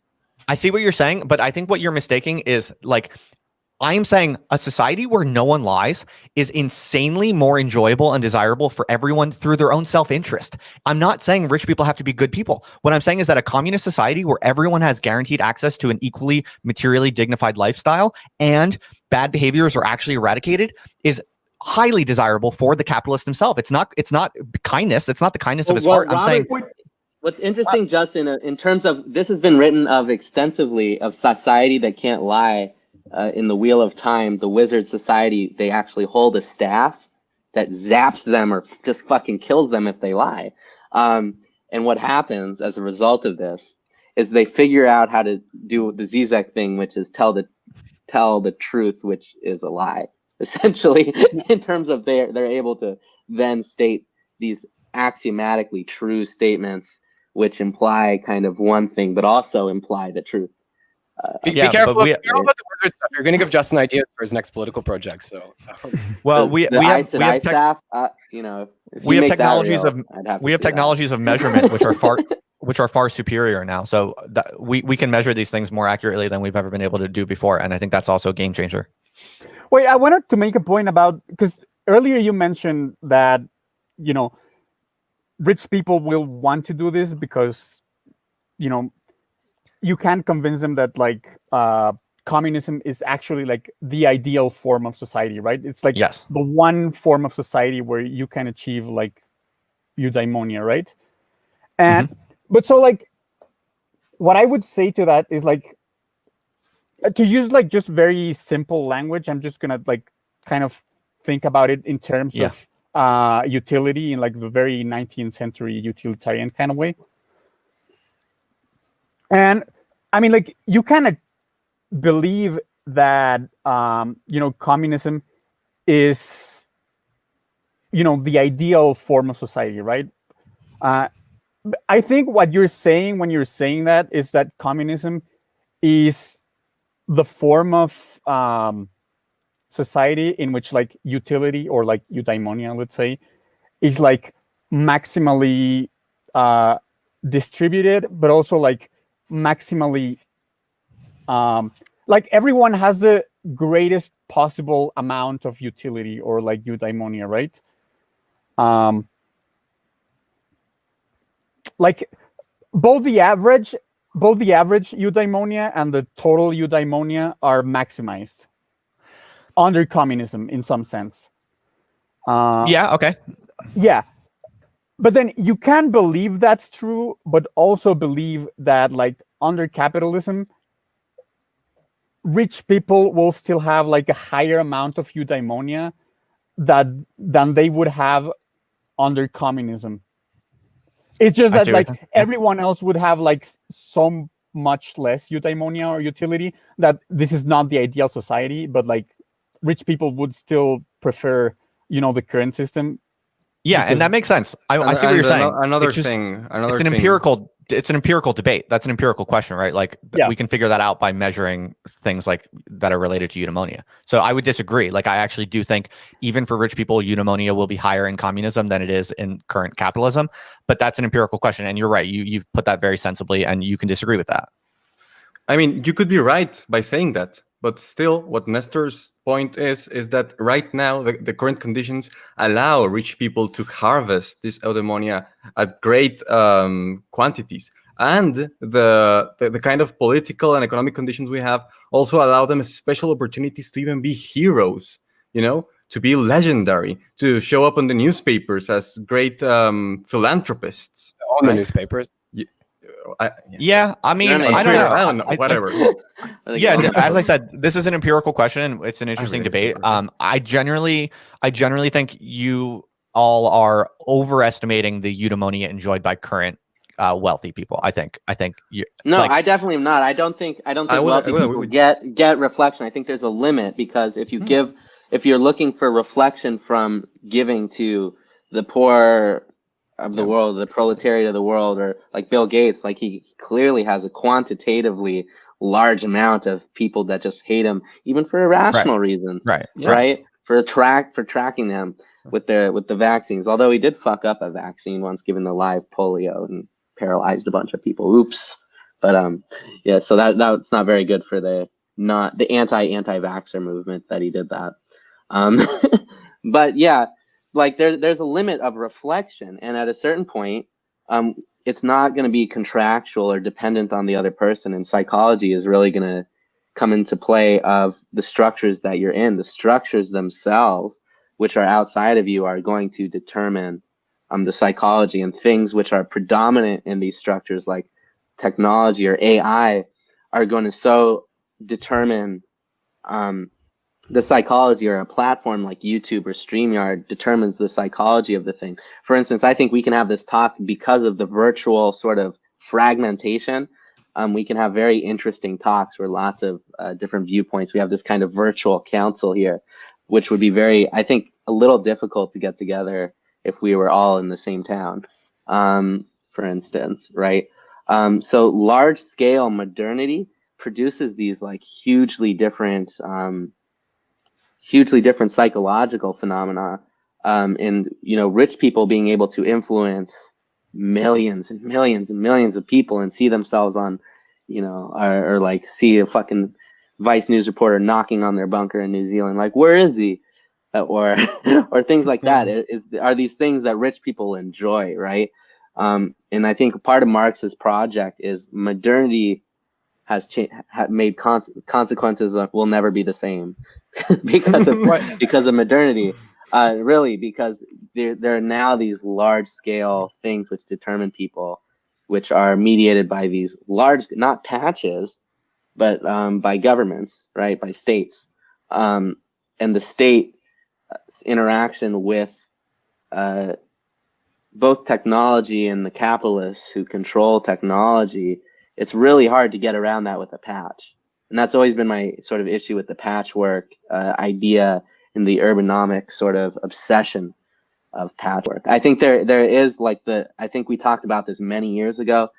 This is when we first started talking, me and you, Justin, which was I wanted to do something called Patchwork Revolution, Harriet Tubman and patchwork, right? And that really appealed to you. You said, this is what I've been looking for a little bit, which is like the leftist patchwork. And I think there's something to that in terms of like, I had this idea a very long time ago that the way things were encoded via like the Underground Railroad makes a sort of anarchist patchwork, a leftist sort of anarchist contra the state possible.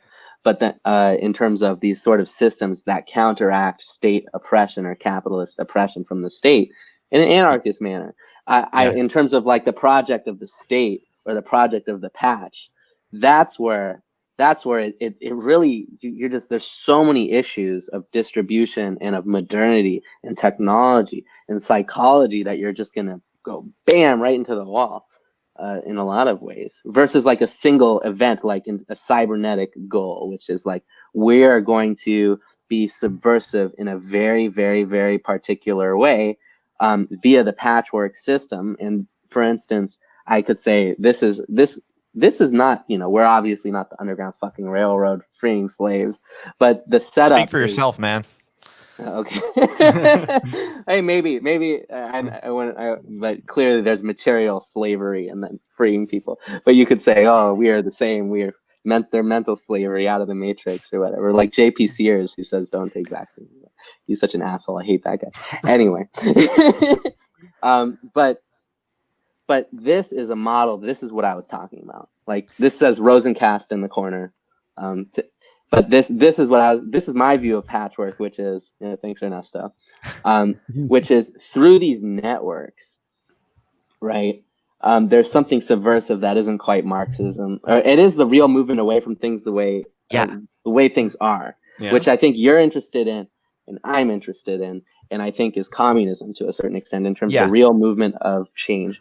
And this sort of through the idea was that through this virtual fragmented patchwork, and you get little dots that appear on the screen, like here, doop doop, like all around the United States, not a lot of people, but suddenly what can happen is something happens, and they can function like they can switch, and then it goes bam, and it can hit something, and not to the FBI watching this, not in a violent way, but in a like, but in a cultural way. Like this is what I see as the role of the accelerationist project as an anarchist project. And I think this is super important. Yeah, I think that's super good. Like what you're good. Yeah. Yeah, no, go on, because I think I was just going to. Can I just add very quickly? I just want to say that it seems to me I'm totally agree with you about eudaimonia and the rich. I mean, they've done studies in the United States and they found that your happiness increases until you have $70,000. After that, it makes no difference whatsoever, insofar as that can be measured, right? But maybe this is where psychoanalysis can be useful, right? That what you need isn't what you want. Right. Because, I think that we can safely assume that doesn't mean that everybody who makes $70,000 a year is going to voluntarily give up, a large portion of their income. And I also think that, you talked about this being an empirical question. Right. And when I hear empirical, I think inductive. Right. And when, should we, and for proof in that respect, I give you the entire history of modernity. I mentioned, every major revolution of modernity has had to resort to coercion in order to achieve that. The question of what kind of economic dispensation would, satisfy people psychologically, right, is ancillary to the question of what kind of social relations are people going to voluntarily enter into, as opposed to what kinds are going to require, acts of coercion, right? And there's just no precedent or basis for the kind of thing you're describing. And I don't think what you've said here, I don't see it as being able to overcome that hurdle. Yeah, and my only answer to that is only time will tell. So if I'm right, then someone will figure out the smart contract that solves for the equilibrium between the wealthy and the poor and institutes a harmonious communism. If I'm wrong, then it'll never happen. And that's what I mean by it's an empirical problem or an empirical question. And I'm content with that. I'm content to let things be figured out by time. Well, I wouldn't be content with that because you're not looking for where it can fail in a certain way. And I think there is something to the psychology of, sorry, Dustin. The psychology of the rich, which is that they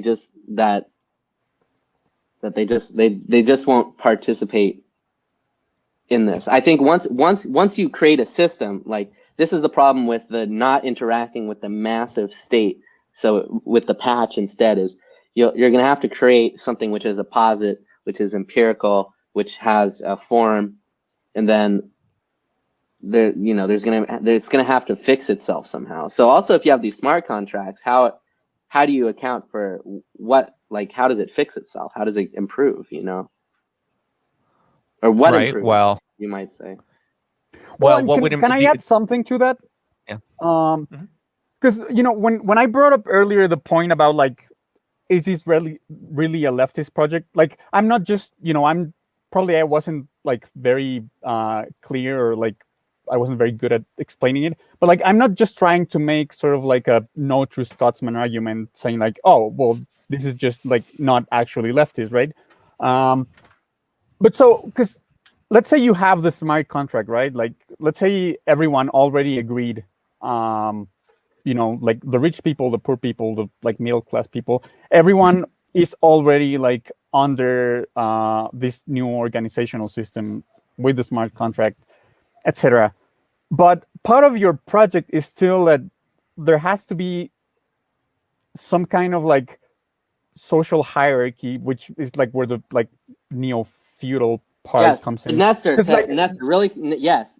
And to go back to the chapter, the British, the problem is, what do you do with the people that are not on this cutting edge, right? And one of the things Marx chronicles is the agricultural laborer, because they are not on the cutting edge of technology. They're in the oldest possible, human profession that basically is the beginning of civilization, right?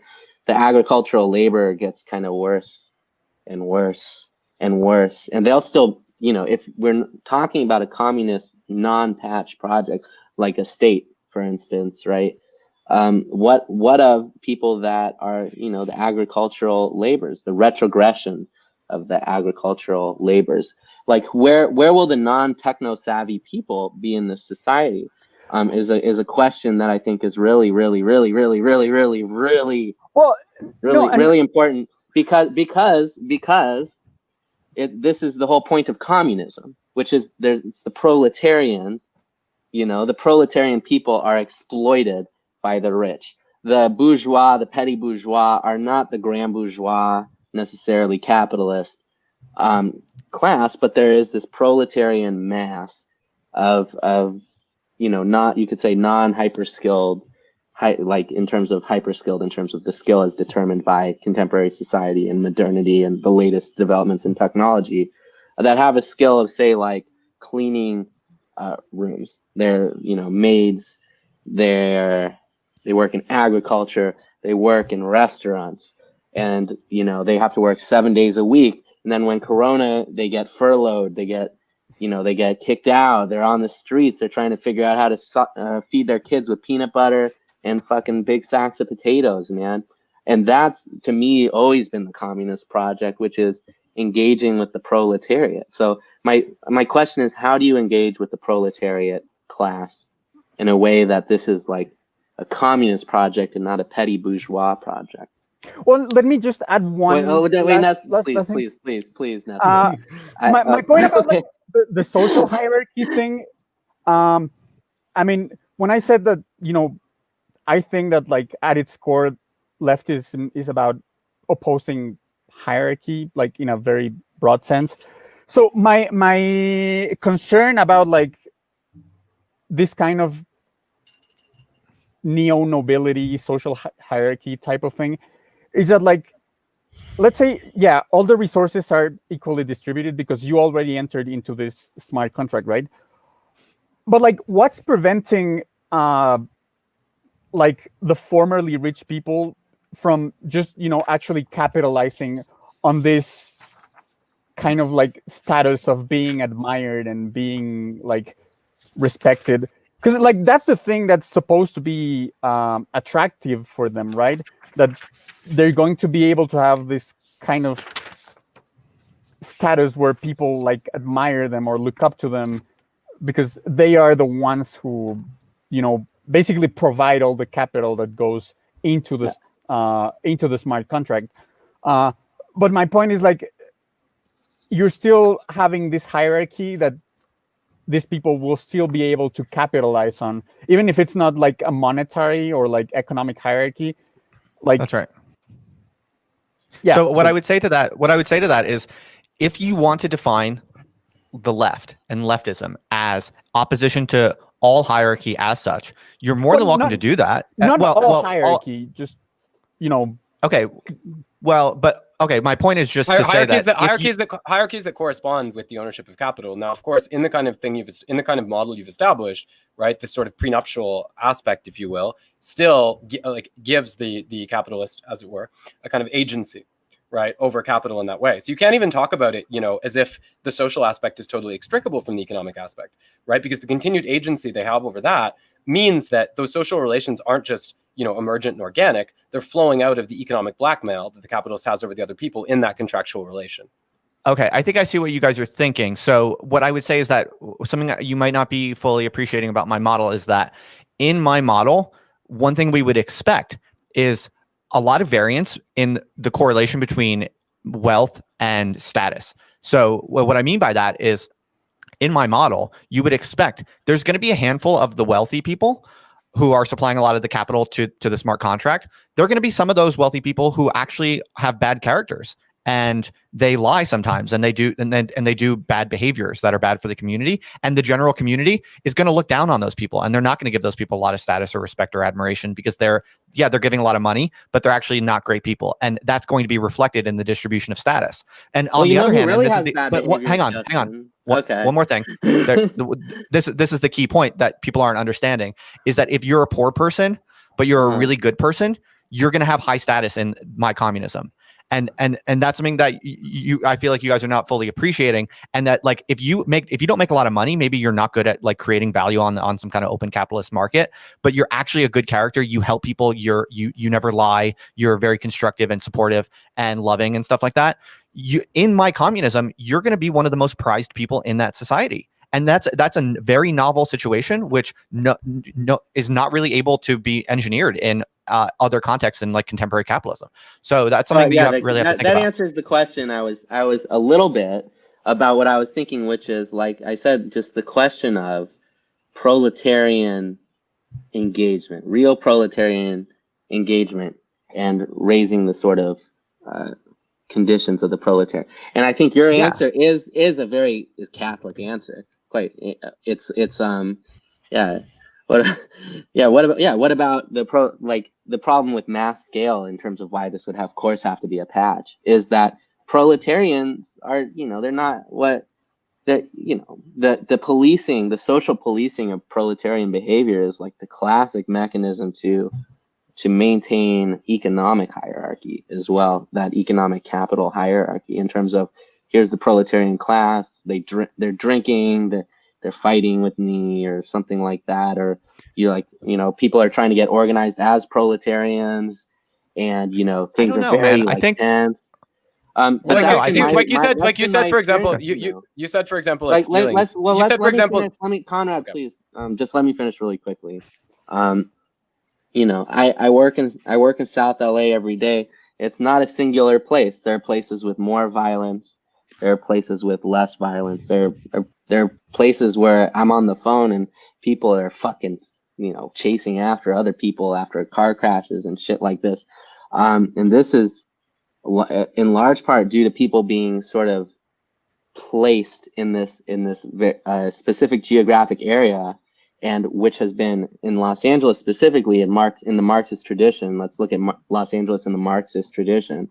Is there's been racial segregation for many decades, and which segregated things in a certain way. That my grandfather is a Jewish, here, like with the dirt roads, he was buddies with the guy whose name is on the courthouse downtown, like helped him pass his bar exam and like stopped him from freaking out. Like he had opportunities. People were like, hey man, what do you want? You want some real estate in LA? And he always went like, nah, just give me the money. But he could have been like a grand bourgeois person. That's not offered to Black and brown people. That was never offered to Black and brown people. You could never get a trade. Like he lived through the Depression, lived through the dirt roads and the corrupt cops and all that. But there's these intergenerational problems that really need to be sort of looked at and actually needs to be engaged with. And I worry about the pathologization of proletarians based on their behavior, like interpersonal behavior. I worry that could be a bad situation. Well, it seems to me also. Can I add? It seems to me also. I just want to say, you said things like lying or stealing is bad, for example. And, I think we have to ask ourselves, where both the impulse to steal as well as the social injunction against it come from, right? It seems to me that comes fundamentally from these kind of forms of equality, right, that have existed historically. So I guess what I mean is I don't think that you need, these kind of wealthy people, enjoying privileged terms to make these contracts in which supposedly I believe their characters, or supposedly you suggest their character's so good that they're going to, promote a dispensation in which eudaimonia is pervasive. All you actually need, right, is to abolish the economic relations that give rise to that impulse, right? So again, I think this is what Eliot's getting at, the problem of actually pathologizing that, and I feel very strongly when you suggest these things that what you seem to be getting at, is that there is, some sort of eternal moral code in terms of how people ought to behave, right? And that's, and somehow, right, that rich people are more reliable with respect to the cultivation of that than poor people are, right? But I think this completely ignores the way that these moral structures have in fact emerged, as a consequence of the unequal ownership of the means of production historically. Yeah, that's cool.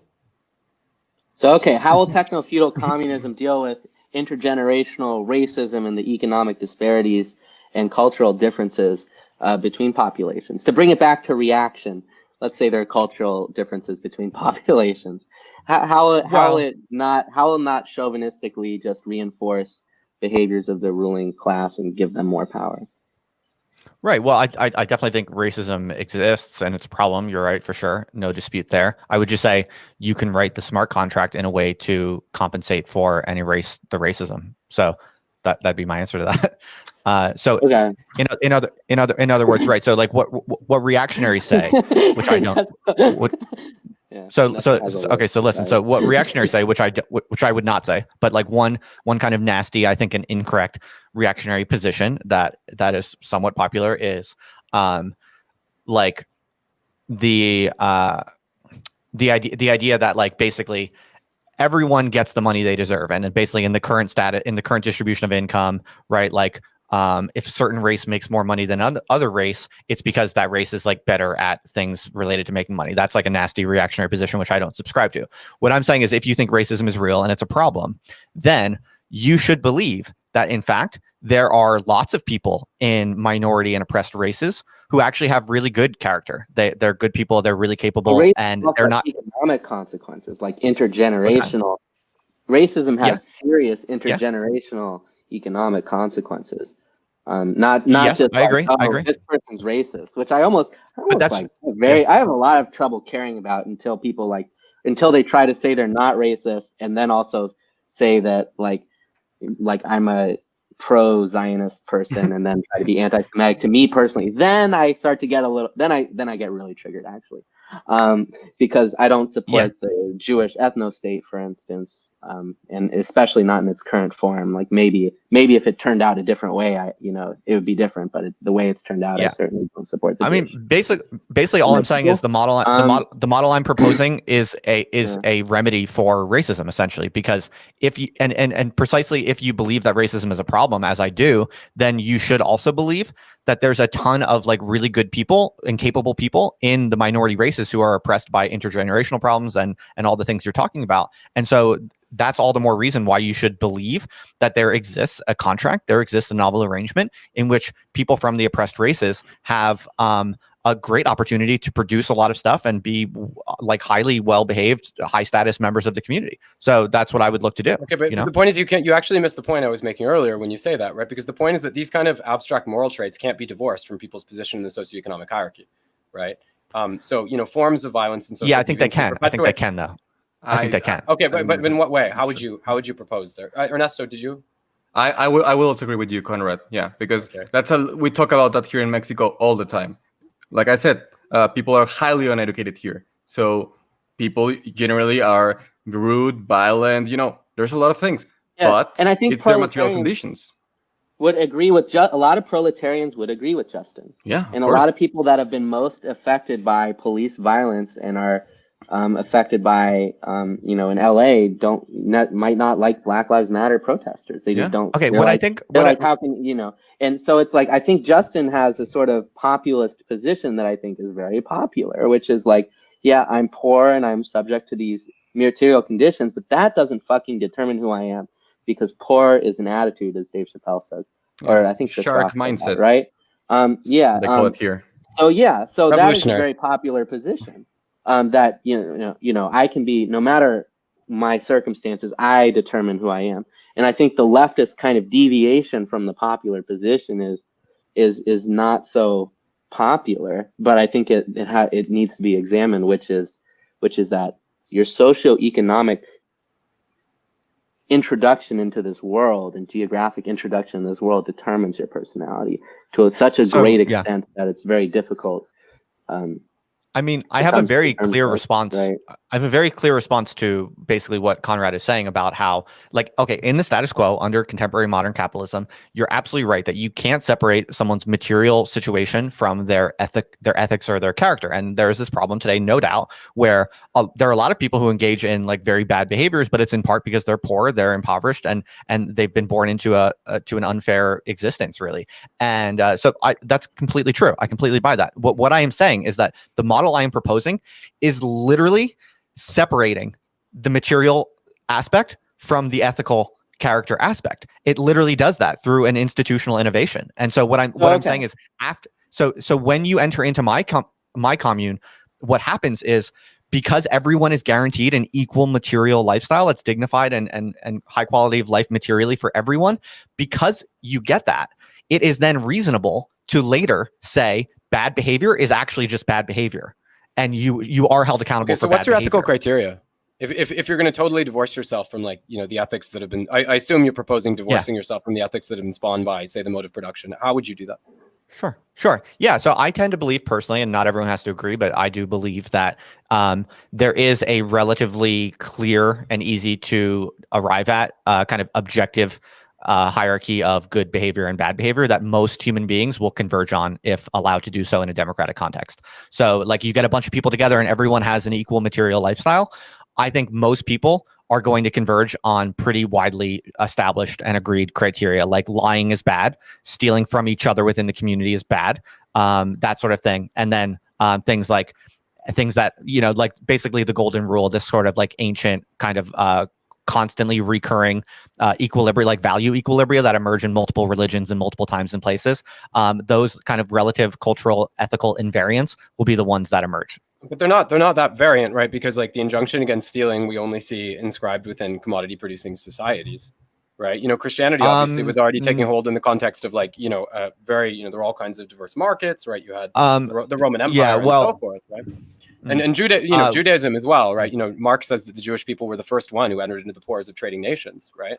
But if we're actually looking at something like a primitive communism, if we're looking at something like a primitive communism, I mean, there's no evidence whatsoever that there was a great stigma associated with theft of personal property because they didn't have those kind of inequalities, right? You have to talk about the development of agriculture and really the domestication of animals before we can really talk about that from an anthropological perspective. I understand that argument, but I would say that there are some ethical values that vary across time and place, but there are some that are surprisingly, amazingly universal. Like the golden rule, for instance. I'm just saying stealing isn't one. Okay, that's fine. But if you notice how I answered the question, I'm not giving you specific criteria. I'm saying every patch or commune can come to this democratically. So I'm happy for people to basically decide whatever the values that their community wants to prize. That's completely fine. But what I'm saying is, like, if you take the golden rule, for instance, which is basically just reciprocity, like do unto others as you'd have them do unto you.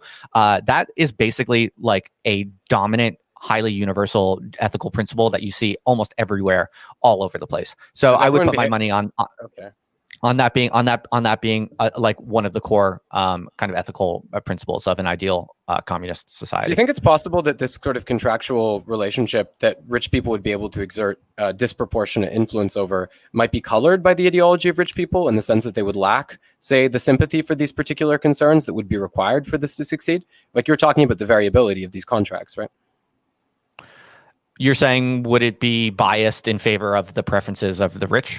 Yeah, who might we'll have to see empirically in the future, but who might be less disposed to be sympathetic toward those things. Oh, go ahead. Or can I ask? Sure. Something else? Okay. Whatever you want. Well, you can chime in. Okay. So also, how do we avoid creating a sort of labor aristocracy where, like these specific people, like the gang systems we're talking about in the chapter, how do we avoid like the grand bourgeois from establishing these smart contracts with this new labor aristocracy, and then this labor aristocracy, they enjoy their eudaimonia, and then the rest of the people just suffer inequality forever? Yeah, well, one thing you could imagine is a kind of union within my commune for the poor people. So like there is this problem where, yeah, the rich people are going to be like more sophisticated with writing smart contracts, right? So like the rich could literally, throw in some clauses in the smart contract that like the poor, uneducated people literally don't even know what they're signing on to, right? That's going to be a problem for sure. So what you could imagine is like the poor people within the commune, they essentially like hire someone who's or like they promote like one of their own, whatever mechanism you want to imagine. But basically like the poor people could have a representative who's like super smart and super technologically savvy, who essentially represents them and ensures, that would be one mechanism. But then your thing isn't set up properly if you need a union, right? Because the whole idea is you don't need a union for this sort of thing. Right. You could possibly need a union for the initial negotiation stage, like ex ante, like pre-ante, like before it's instituted. You might need, like, to make the transition from the current unfair distributions of knowledge and power. You might need a union at the initial bargaining table, but once the smart contract is established, then you wouldn't need unions. No. Yeah. So you also said your commune, which I think is an interesting point because someone would own this. One of our posters said, no, that's not true. Okay, fair enough. So, like this, I just meant you could have different variants. Like you can have multiple instances, but no one owns the commune. No one owns the commune. There's like this there's like variants on how this could happen. Like, and I think this is a very vulgar one from the comments, but I mean, I think it speaks to like what would happen in terms of when you're trying to mold this, in terms of you get a green, trolls need a deeper opportunity to mold and form. I know a few crackheads that would be down to learn better manners if we could get them working on a green tech with the homies, and you can't build a highway through their little pastoral. Bingo. That's it. That's exactly right. That's what I'm saying. Like I'm interested I'm interested in exactly that. Like that. Like I mean, I know people. Like I have like in my family, right? Like there are like I come from a working class family, right? And so like there's four siblings, and I have 3 siblings. There's 4 kids, and like 2 of my siblings, like 50% of my siblings, like are struggling with heroin addiction, as like many people are. Or like it's a major problem, as many people know, right?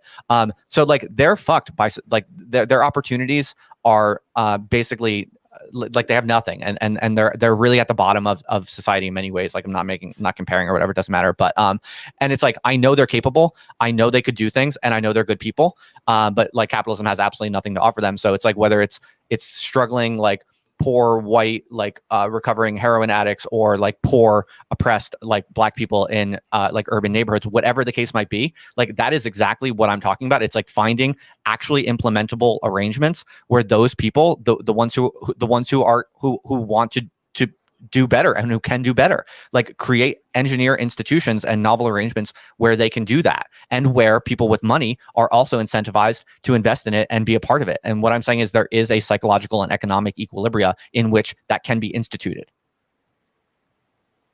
Okay, so I think now with that, you've given us a very, very, very clear thing, pitch on your project, which, us as going through Marx, we're at 2 hours. But us going through Marx, we're going through Marxism.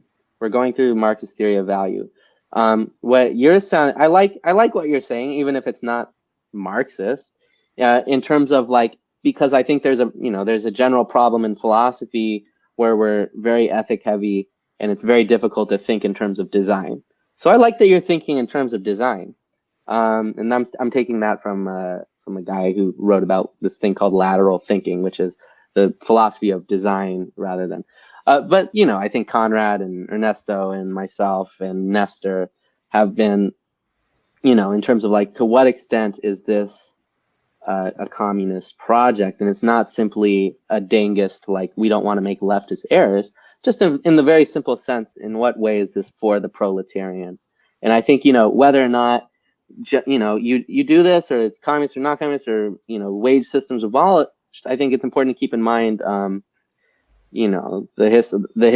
history is class struggle as a sort of basic communist principle, and communism is sort of fidelity to the proletarian liberation, right? Yeah. Well, another thing is like I am the working class. Like I am fucking proletariat, straight up, and like. And that's what I'm interested in. Like, that's why I'm interested in building this shit. Like, I'm not looking down on the proletariat. I identify with the proletariat. I am the fucking proletariat. I've done well for myself, no doubt. But like, I'm trying to not be a traitor to the class. I'm trying to like take what I've learned and what I've built and like my capacities. And I'm trying really hard to find a way that I can actually like participate in revolutionary dynamics with the proletariat that I identify with. Felix? I don't know. I don't know if I'll get a vote on that. Can I just, one of my concerns is that you mentioned earlier, Justin, that you don't think that it's good to kind of take an ideological position, and reify it or try to adhere to it, to find the best solutions, as it were. And I think if you look at the kind of, model that you've put forth, there are so many design problems and so many incoherencies that I have to ask myself, what your motivation for putting forth that kind of idea might be. And I think part of it, is that you seem to have cultivated this kind of edgy Twitter aesthetic, right? That by making these controversial statements that you're able to attract this sort of attention. But I think, it's very, very important, to be very, very honest about what's going to work and what's not going to work. That's what you said. Right. And I think this is why we're here reading Marx, to try to work through these problems. And I would ask you to do that as well, to reflect very, very honestly on how much you're putting these things forth because you really believe that they're the optimal solutions, or how much you're putting them forth because you believe that they're eligible to provoke people in some way because of the insistence on inegalitarian hierarchy, for example. That's a great question. I appreciate that, and I will think about that carefully over time. I promise you that I will. I mean, for what it's worth, I think Marx was mostly impressive as this like amazingly alpha psyop. I mean, I think Marx was really, really impressive. Like it's an amazingly magnificent, huge, brilliant kind of philosophical and political and in some sense social scientific edifice. And what he did with his life and his own personal brand. In fact, I mean, in many, many ways, Marx's theory as a whole system, it has many kind of obvious components, which I think are demonstrably false to a very clear degree. But as an overarching project, I think what you could argue is that Marx actually was one of the most original OG alpha kind of cultural psyops, in that the actual, if you look at Capital, for instance, like the actual like pages of this massive intellectual or theoretical edifice, like its real value, its real impact in the culture is not for the like discursive truths that it uncovers, but it's more about the kind of whoa, this is like a massive, crazy system that's like super interesting and impressive. And this guy must be like really badass. Like this is an alpha move, right? Like the amount of charisma and energy that he was able to attract with not the content of the words, but the actual structure of the work, the way it was kind of socially engineered, the way it was published and distributed, and the maneuvering that he performed within the culture at the time was really like his really genius masterstrokes. And so what I would argue is that the entire history of revolutionary left-wing politics is absolutely embedded in this kind of wild, performative 4D chess game, frankly. And to the degree that I'm playing that game to some degree, yeah, I'm comfortable with that. Marx and Murphy, the two greatest thinkers of modernity. Well, maybe now that we all, yeah, there you go. My endorsement. Well, I think that we all agree on the greatness of Marx, his status as a based God alpha male. And perhaps with that, we can finish our broadcast. It's been very, very interesting. Thank you very much, Justin, for coming. And thank you, Nestor, Eliot, Ernesto. This was Zero Books Basement, discussing capital, chapter 25, section 5, the general law of capitalist accumulation. Thank you very much. Thanks so much for having me, guys. I appreciate it. I didn't mean to make this about me. Like, I feel like that wasn't me. I didn't. That was not my intention. I feel like that's just how it went. This is what we do. Yeah. Okay. Cool. Right on. Thank you. Thank you. Bye. Thank you. Thanks, guys.